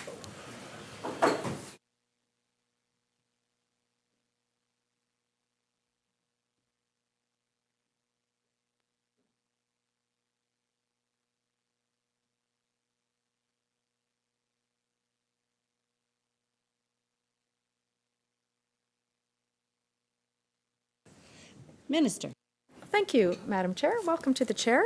We've actually built that into the legislation. We recognize that that could be a challenge. So having a flexible process for employers to be considered for a temporary adjustment through the Skilled Trades BC based on need, while still adhering to minimum standard of apprentice supervision, is certainly available. That Section 33 provides the authority to the corporation to grant an employer an adjustment to a supervision ratio. And just as the member explained, that, you know, employers, there may be some circumstances where an employer needs to request an adjustment when completing, for example, key infrastructure projects in rural or remote locations, for example. So there's certainly the opportunity to, where there are limited journey persons, so it might be in a particular industry there's limited journey persons, or in a particular region there's limited journey persons, and so that is certainly available to employers. Member. Great, thank you. I certainly appreciate that response. Through you, Honourable Chair, to the Minister. The Minister indicated that the businesses have the opportunity to make an application. I'm just wondering who that application will be made to, what might be the costs associated with, what would be the turnaround time, who would actually make a determination. You know, I appreciate it may be circumstantial based on, you know, whether it's a rural location or the type or severity or the risk associated with the work. But who actually makes that determination, and what would be the Minister's estimation of a timeline? So, as an example, this business that I've referenced, if they were to make an application, can they make an application now in advance of the December 2023 implementation date? Or do they have to wait until December in order to make that? And then once that application is made, what would be the Minister's estimation with respect to, one, costs and turnaround time? Is it something that they would have a quick response to, or is it something they may be waiting months before they get an answer that may not necessarily achieve what they're looking for.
Minister.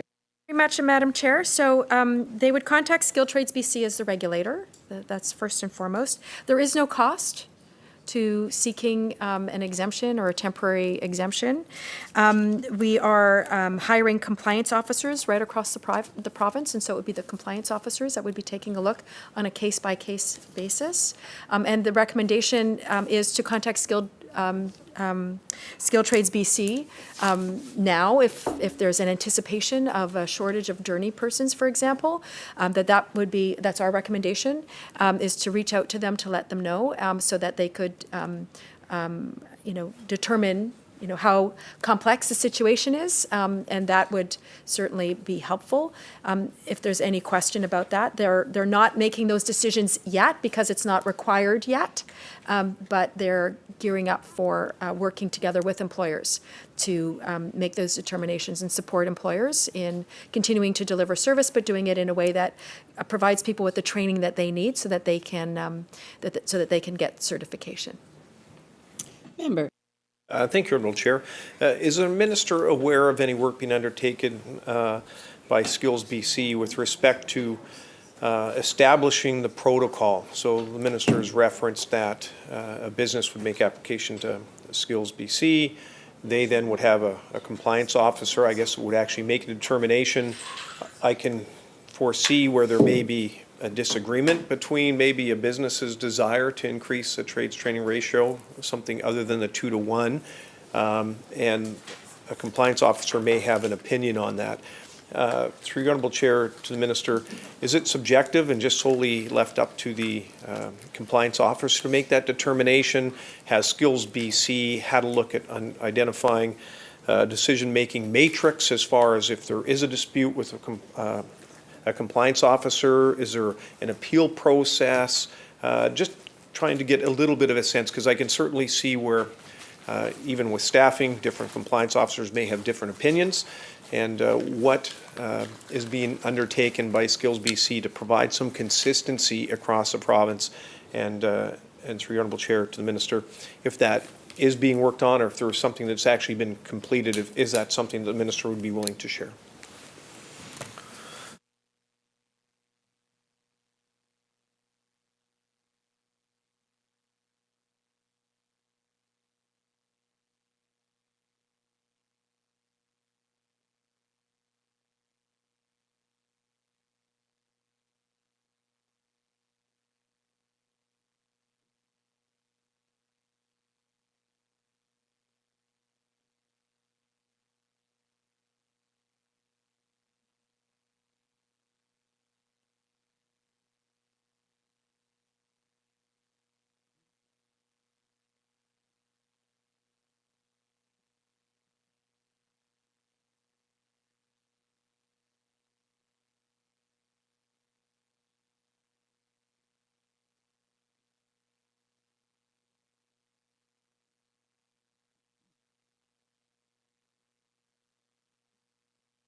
Minister. Very much, Madam Chair. So I didn't answer one of the members' previous questions, but I did get the answer from, which is about where they're expecting 30 days is the amount of time that they're expecting to provide decisions. That's, I thought he might come back to that, so I'm going to beat him to that. Skilled Trades BC is currently developing their criteria. It's going to be for developing a decision protocol based on objective criteria and using, as the member I think accurately portrayed, was what are the safeguards as well as quality assurance as sort of the criteria that will help make that decision. That decision-making protocol should be ready this fall in anticipation of what's coming in December.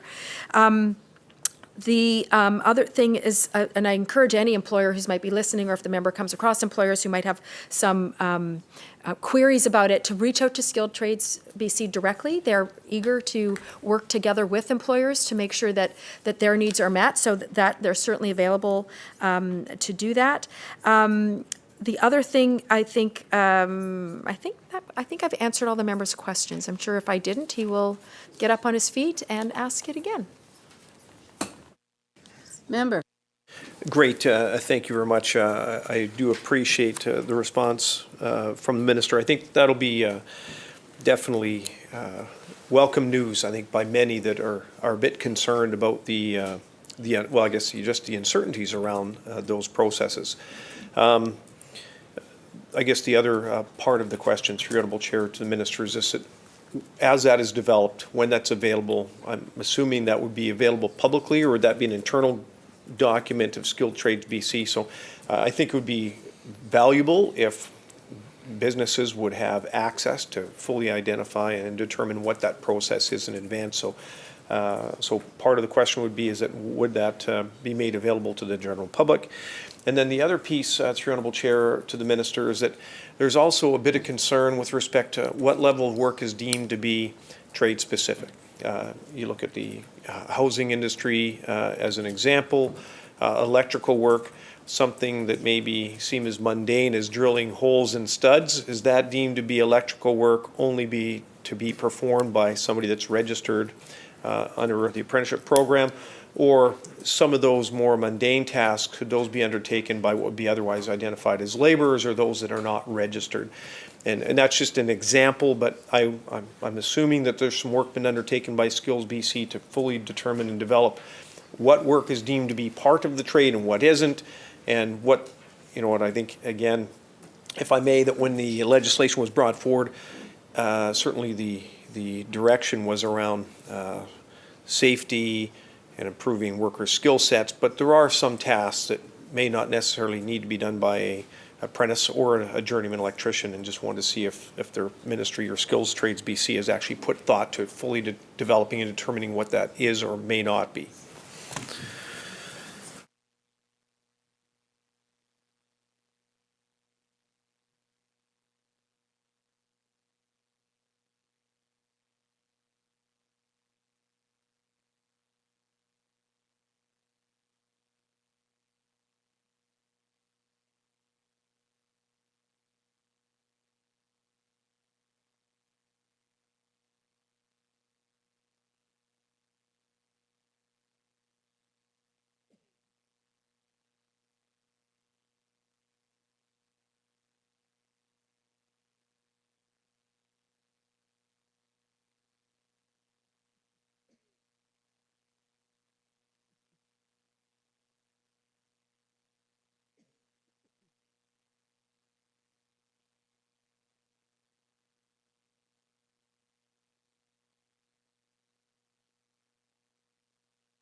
Minister. Thank you very much. So to the member's first question, which was about the compliance issue and the ratio and being able to appeal that was what I meant to answer. The member had asked again. I apologize. I'm getting delayed by my responses to the member. There is an appeal process if the compliance officer, if an industry or a business person isn't happy with the ratio, the decision. There is the ability to go to a separate board to appeal. So that is available. It's always been available, and it continues to be available. The member also asked about information about the process, and that will be made available on the website and fully transparent. So employers can readily access the information that they need. In terms of the trades, he did ask about. Scope of practice is really, I think, what he was asking, and that the scope of practice is defined in the regulations. And it's through our engagement, we heard from industry that the scope of trade definitions should be based on the Red Seal occupational standard, which applies right across Canada. So this is standardized right across the nation. Defining scope of trade, of course, ensures that industry and workers understand who and how the requirements apply based on the work being performed. So, and that's already available. That's already been made public to understand which tasks are required by a journey person or an apprentice in this case. And that regulation, so it's already public. And the regulation, of course, comes into force in December of this year. So that's when it will be required. And any changes in practice will need to be made. Member. Thank you, Honourable Chair. For those individuals that are registered, is that information maintained only within Skills Trade BC, or is any of that information made public? So if I was an individual and I registered to be an electrician, is that information kept in confidence within Skills Trade BC? So my name, my address, my phone number, any information associated with myself, is that information maintained in private within Skills Trade BC, or is it any way public, provided to the public on any other public-facing platforms?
Minister. Thank you very much. So I think it's important to note that FOI rules around personal information are adhered to by Skilled Trades BC. And you can confirm a red seal by calling the registry, and they will confirm red seal for somebody. We don't confirm apprenticeships, just the red seal. Member.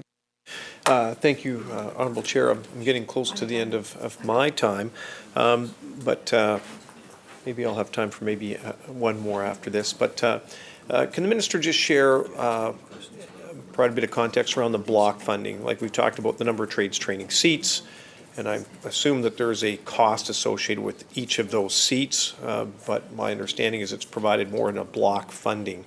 And so just wanted to see if the Minister might provide a bit of context around the funding that's actually provided to a post-secondary institution for the trades training seats, and what has been the incremental increase in that over the last number of years. I have heard from a number of trades training institutes that have indicated that the price of steel has gone up significantly more than the rate of inflation, shielding gases, those sort of things. So there are specific trades training or training of specific trades that have gone up significantly higher than actually the rate of inflation.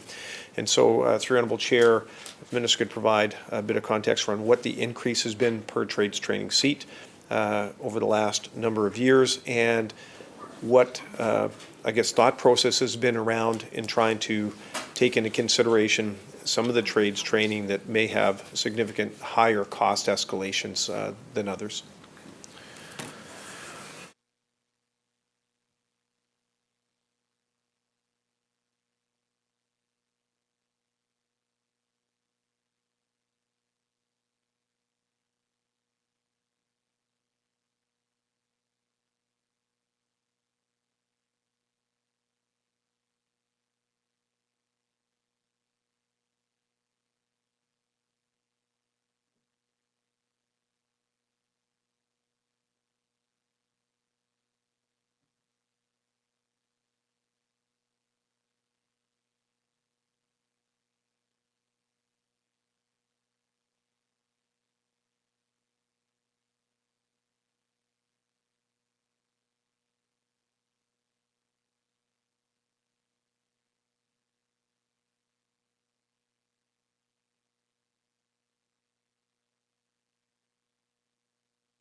Minister.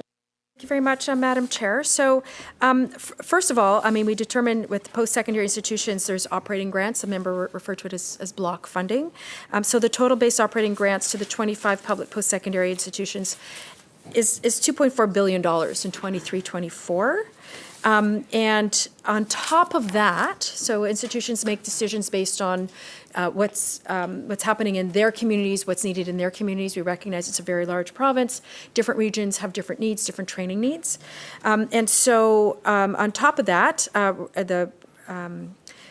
there is for Skilled Trades BC price band levels for apprentice and foundation seats. That's layered on top of that block funding. And the program funding levels really do vary by trade and differ between apprenticeship and foundation programs. So the average per seat funding amount in 22-23 was about $2,000 for apprentice seats and $5,300 for foundation seats.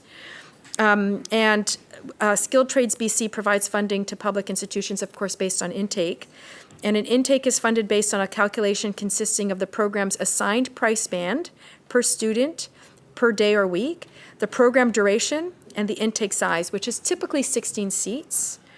And each training program is assigned one of 4 price bands.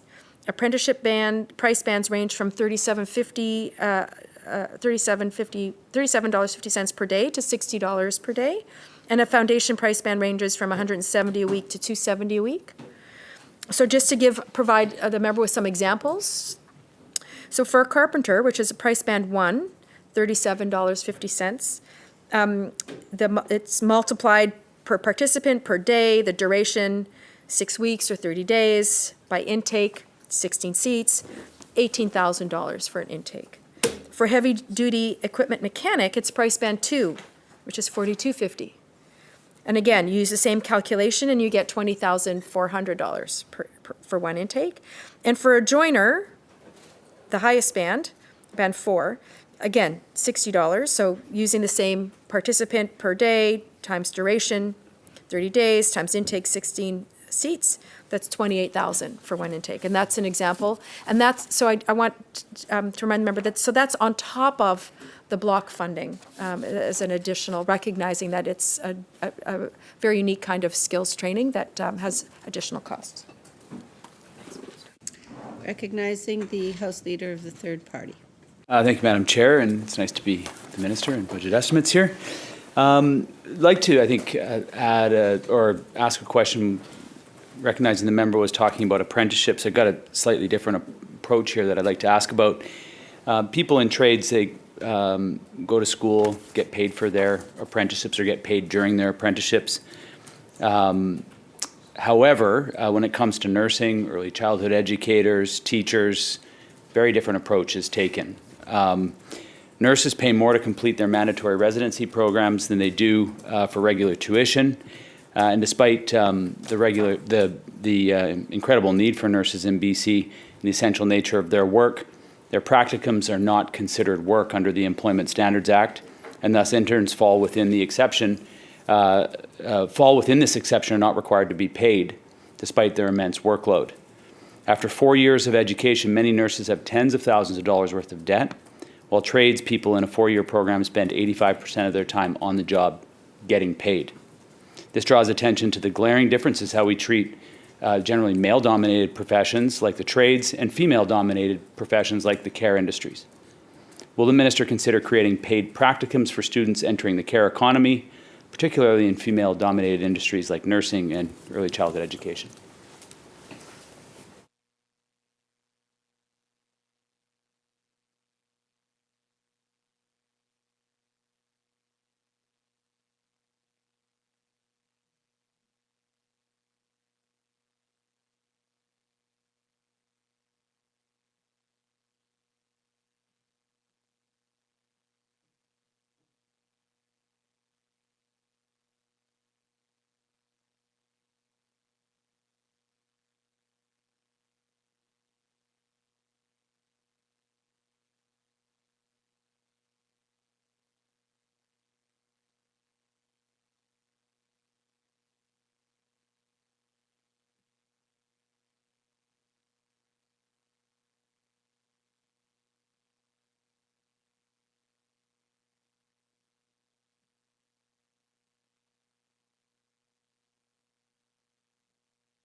Minister. Thank you very much. I say welcome to the member. And again, I just want to point out a slightly different distinction. I appreciate the member's question, I really do. That through my ministry, we're the trainer. So we train people.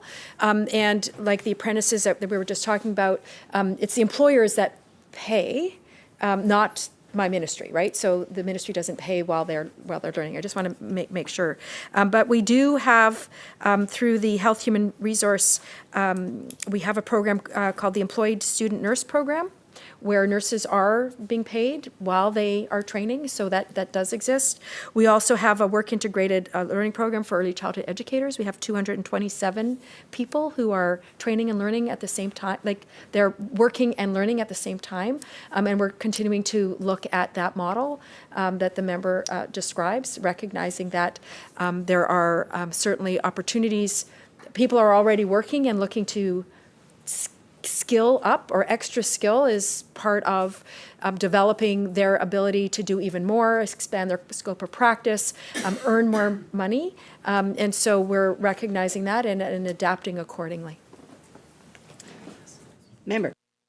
Thank you. I think that it's important to acknowledge the inequity in how we treat this. And I recognize that other people are paying the wages, and in the areas that I raised, it's largely, those are public jobs, nursing, early childhood educators, those are a lot moving towards publicly funded jobs, as well as in teaching. The reality is, and we've talked to a lot of nurses who've said that by the time they get to third and fourth year, they could be doing a lot of work in their fields. And so I think it's how we approach and how we train these individuals. And we have two very distinctly different systems, one for trades and one for these professionals. And the people that we talk to in those professions have been very clear to us that they see the inequity. And we're raising this because I think that this is an issue that this government can address, and not only just to address the inequity, but also to help get teachers into classrooms earlier, get nurses into the healthcare setting earlier, and to deal with early childhood education, that shortage of early childhood educators that I'm hearing about in my riding as well. Will the minister consider working with the Minister of Labour to amend the Employment Standards Act to remove the clause that allows practicum students to work without pay?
Minister. Thank you. I thank the member for the question. It is a question for the Minister of Labour. It is very complex. We were just trying to wrap our heads around all the various machinations for what that would look like. And so that would also include the Minister of Health, the Minister of Education in terms of wrapping their heads. And I would just encourage the member to take it up with those ministers that have the expertise at their fingertips to navigate what that would look like. Member. Thank you, Madam Chair. I'm not likely to do that. I mean, I think the reality of this is that I, as a member of the opposition, can chase several ministers around and try to get them to change the way that we train people, and I could take the next 5 or 6 years to do that. What my hope is that this government recognizes the inequity and the injustice that exists, how we train people, who generally are in those works and in those jobs, and see that inequity and make the decision to bring together all of those ministries to do the work that's necessary. It's the least efficient thing for me to go and try to convince the government to do the right thing. And I think that, you know, I put it here because I hope that this government takes up this issue and fixes it, because it's being noticed by workers in the field. And as we have these conversations, they look across and see tradespeople who, you know, are wiring homes and welding pipe and doing all of that really important work that needs to be done right. And they're seeing a completely different educational pathway, journey for them to their profession than the one that they have to walk. And I think that this is an inequity that the government needs to fix. And I'm happy to continue to raise the issue, but I can't fix it. It's on the government to fix it. I'm going to switch gears here a little bit to talk about sexualized violence on campuses. According to the Alliance of BC Students, 71% of students experienced or witnessed unwanted sexualized behaviors in the post-secondary setting in the last 12 months, and more than 1 in 10 women were assaulted. The ABCS has called for the province to commit at least $5 million in annual funding for on-campus support centres for sexualized and gender-based violence in institutions across our province. They've also recommended the province amend the Sexual Violence and Misconduct Policy Act to include the 11 minimum standards for sexualized violence policies outlined by Students for Consent Culture, including protections from face-to-face encounters, mandatory sexualized violence training for decision makers, and the right to both criminal and institutional processes. I could go through and list the number of provinces that are ahead of us on this in terms of funding. The BC NDP committed to a multi-year action plan to end gender-based violence to be tabled by the end of 2022. The Minister's 2022 mandate included the task of continuing to work on this. So through you, and I want to make sure that I got the will the ministry answer ABCS's call and provide at least $5 million in annual funding for on-campus support centres for sexualized and gender-based violence?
Minister.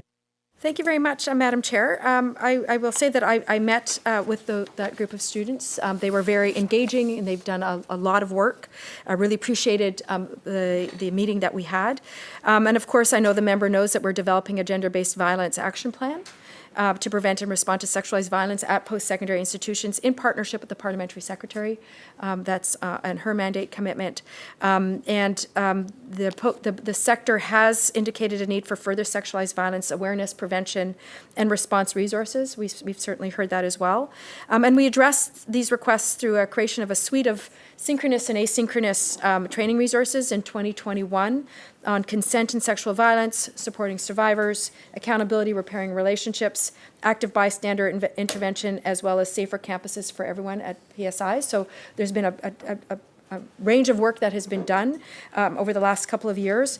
We also launched 8 information campaigns over the last 4.5 years to raise awareness about consent and support creating safe and inclusive spaces. The ministry right now is actively reviewing all of the 25 public post-secondary sexual violence policies to inform potential legislative amendments that we're looking at to the sexual violence and misconduct policy. As well, I think it's important to recognize that government in last year's budget reinstated stable funding to all sexual assault centres. This is funding that was eliminated in 2001. So I know it's not at post-sex, but it's in many communities around the province that's also helping to address some of the supports. Not everyone wants to go get services on campus. They're small communities, and there's actual preference to go into the larger community to get services. And so we recognize that that's part of delivering the services that students need who might be at post-secondaries, and they provide service as well to that group. Member. Okay, thank you. Certainly hope that the appropriate amount of funding is going to the appropriate places, I think is the spirit of the question, acknowledging that tens of millions of dollars are being invested over, many years in Quebec and in Ontario and in other places. I think that's what the students were bringing the advocacy to us. They see the investments that other governments are making and hoping for the same. So I'll leave it with the minister. Appreciate the answer. I'm going to just ask, one question here around student housing and food insecurity, and then I'm going to turn it over to my colleague here for one question, recognizing that we're getting to the end of the time here. Last month, UVic announced that it will be increasing student housing rates by at least 10%. In January, UBC made a similar announcement with rents increasing up to 8%. Universities are not governed by the BC's Residential Tenancy Act and therefore are not subject to the 2% maximum annual rent increase. Hundreds of students across the province have staged and participated in walkouts to protest rising costs, including housing and rising food insecurity.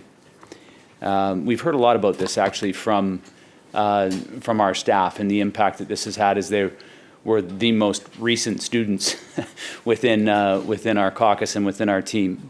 Access to post-secondary education is already inequitable for people from low-income families, often having to forego schooling or work multiple jobs just to stay afloat. Students are facing rental increase on top of ongoing tuition hikes and food costs increase. Food bank usages on and beyond campuses in BC has skyrocketed. What is the ministry's plan to support students struggling to afford on-campus housing?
Minister. Thank you. I thank the member for the question.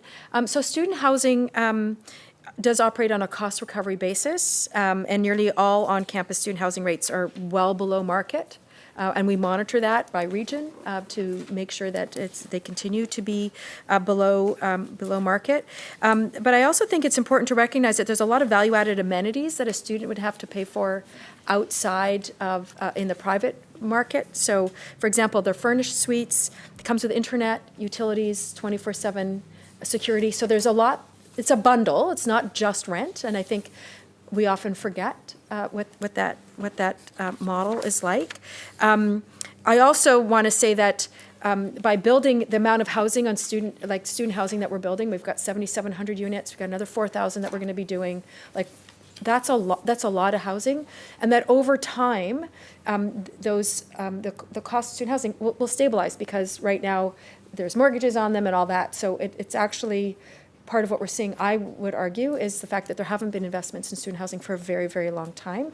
With a cost recovery model, it will settle over time. So it's a decade out. It will be, I would suggest, a better, a more reasonable in terms of the comparison between market and what's on campus.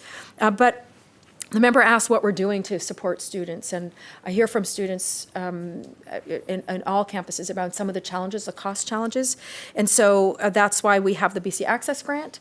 We have had 55,000 students who received over $85 million in funding through that grant process.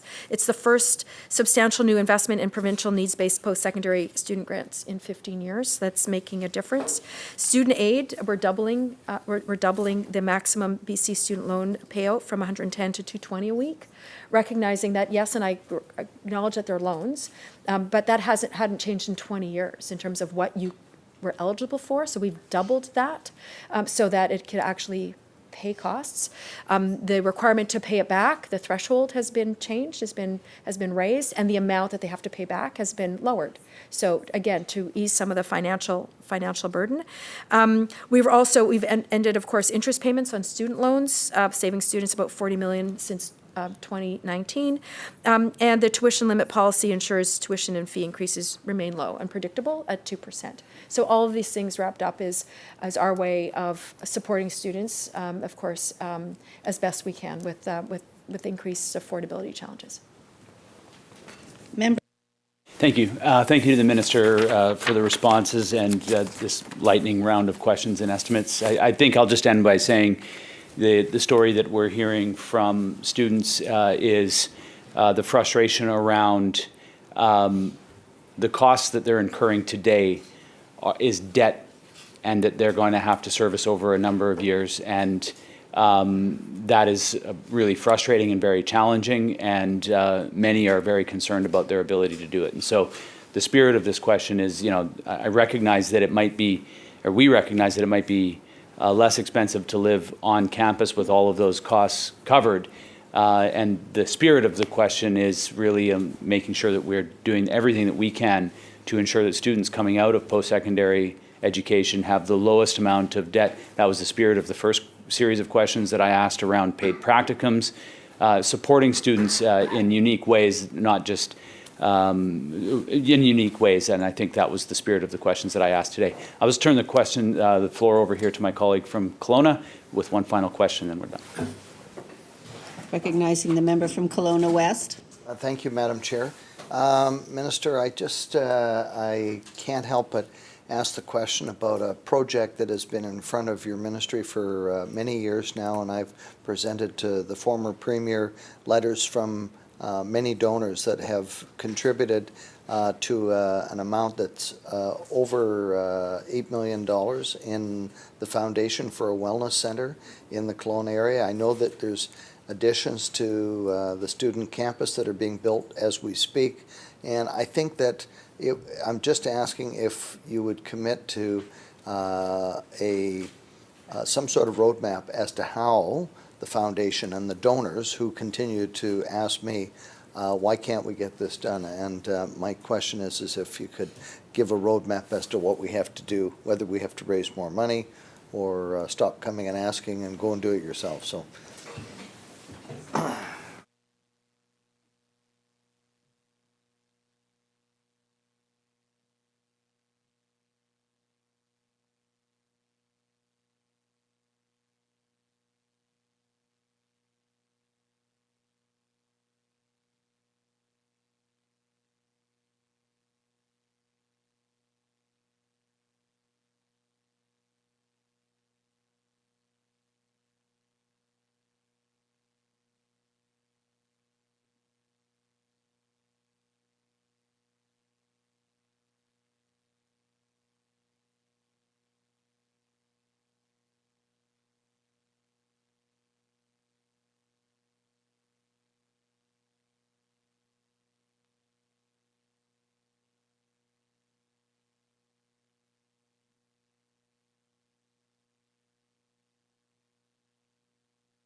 Minister. Thank you very much, Madam Chair. So I appreciate the member's question, and I understand from staff it's a question that has come up before. The member knows that we have 25 public post-secondary institutions. Each of the institutions puts forward their priorities, their capital priorities, and it's from among all the 25 post-secondary priorities are put together and determined based on severity of whether it's a replacement building or a priority list of government, but what gets funded. For Okanagan College, we announced in 2021 376 new student housing beds at 3 Okanagan College campuses, 216 beds in Kelowna, 100 in Vernon, and 16 Salmon Arms. So that was in 2021. And then we announced in March of 22 the Okanagan Centre for Food, Wine, and Tourism located at the Kelowna campus. So there's been major capital dollars invested. And so I know it continues to be on the list.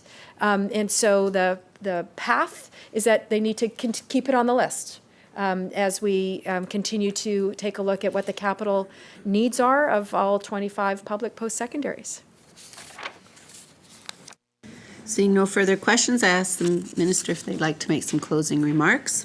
Thank you very much, Madam Chair. I want to first off, I want to say thank you to the members who asked questions. They were thoughtful and interesting and well-researched, and so I want to thank my colleagues for their work. I want to take a moment to thank staff for being here over a period of several days. They kept coming and hanging out in the Cedar Room, this lovely group of people, and we would hang out together because we were anticipating that we would have the opportunity to answer these questions, and then it wouldn't happen. And these very sad faces because they worked so hard in preparing, and then they'd go home, then they'd come back again the next day, and then they would have to go home, and then they'd go home and they'd have to come back, as they did last night. So I do want to thank those who were able to join us last night. I want to say. Before I sign off, what a privilege it is for me to be the Minister for Post-Secondary Education and Future Skills. As somebody who doesn't have young people in my life, I'm waiting for my kids to make them for me. The opportunity to spend time with young people in particular on campuses, and I know that the member from Caribou feels the same way. There's something about spending time with younger people. They're not really young, they're younger people, that they're hopeful and they're excited and they're engaged and they're so smart.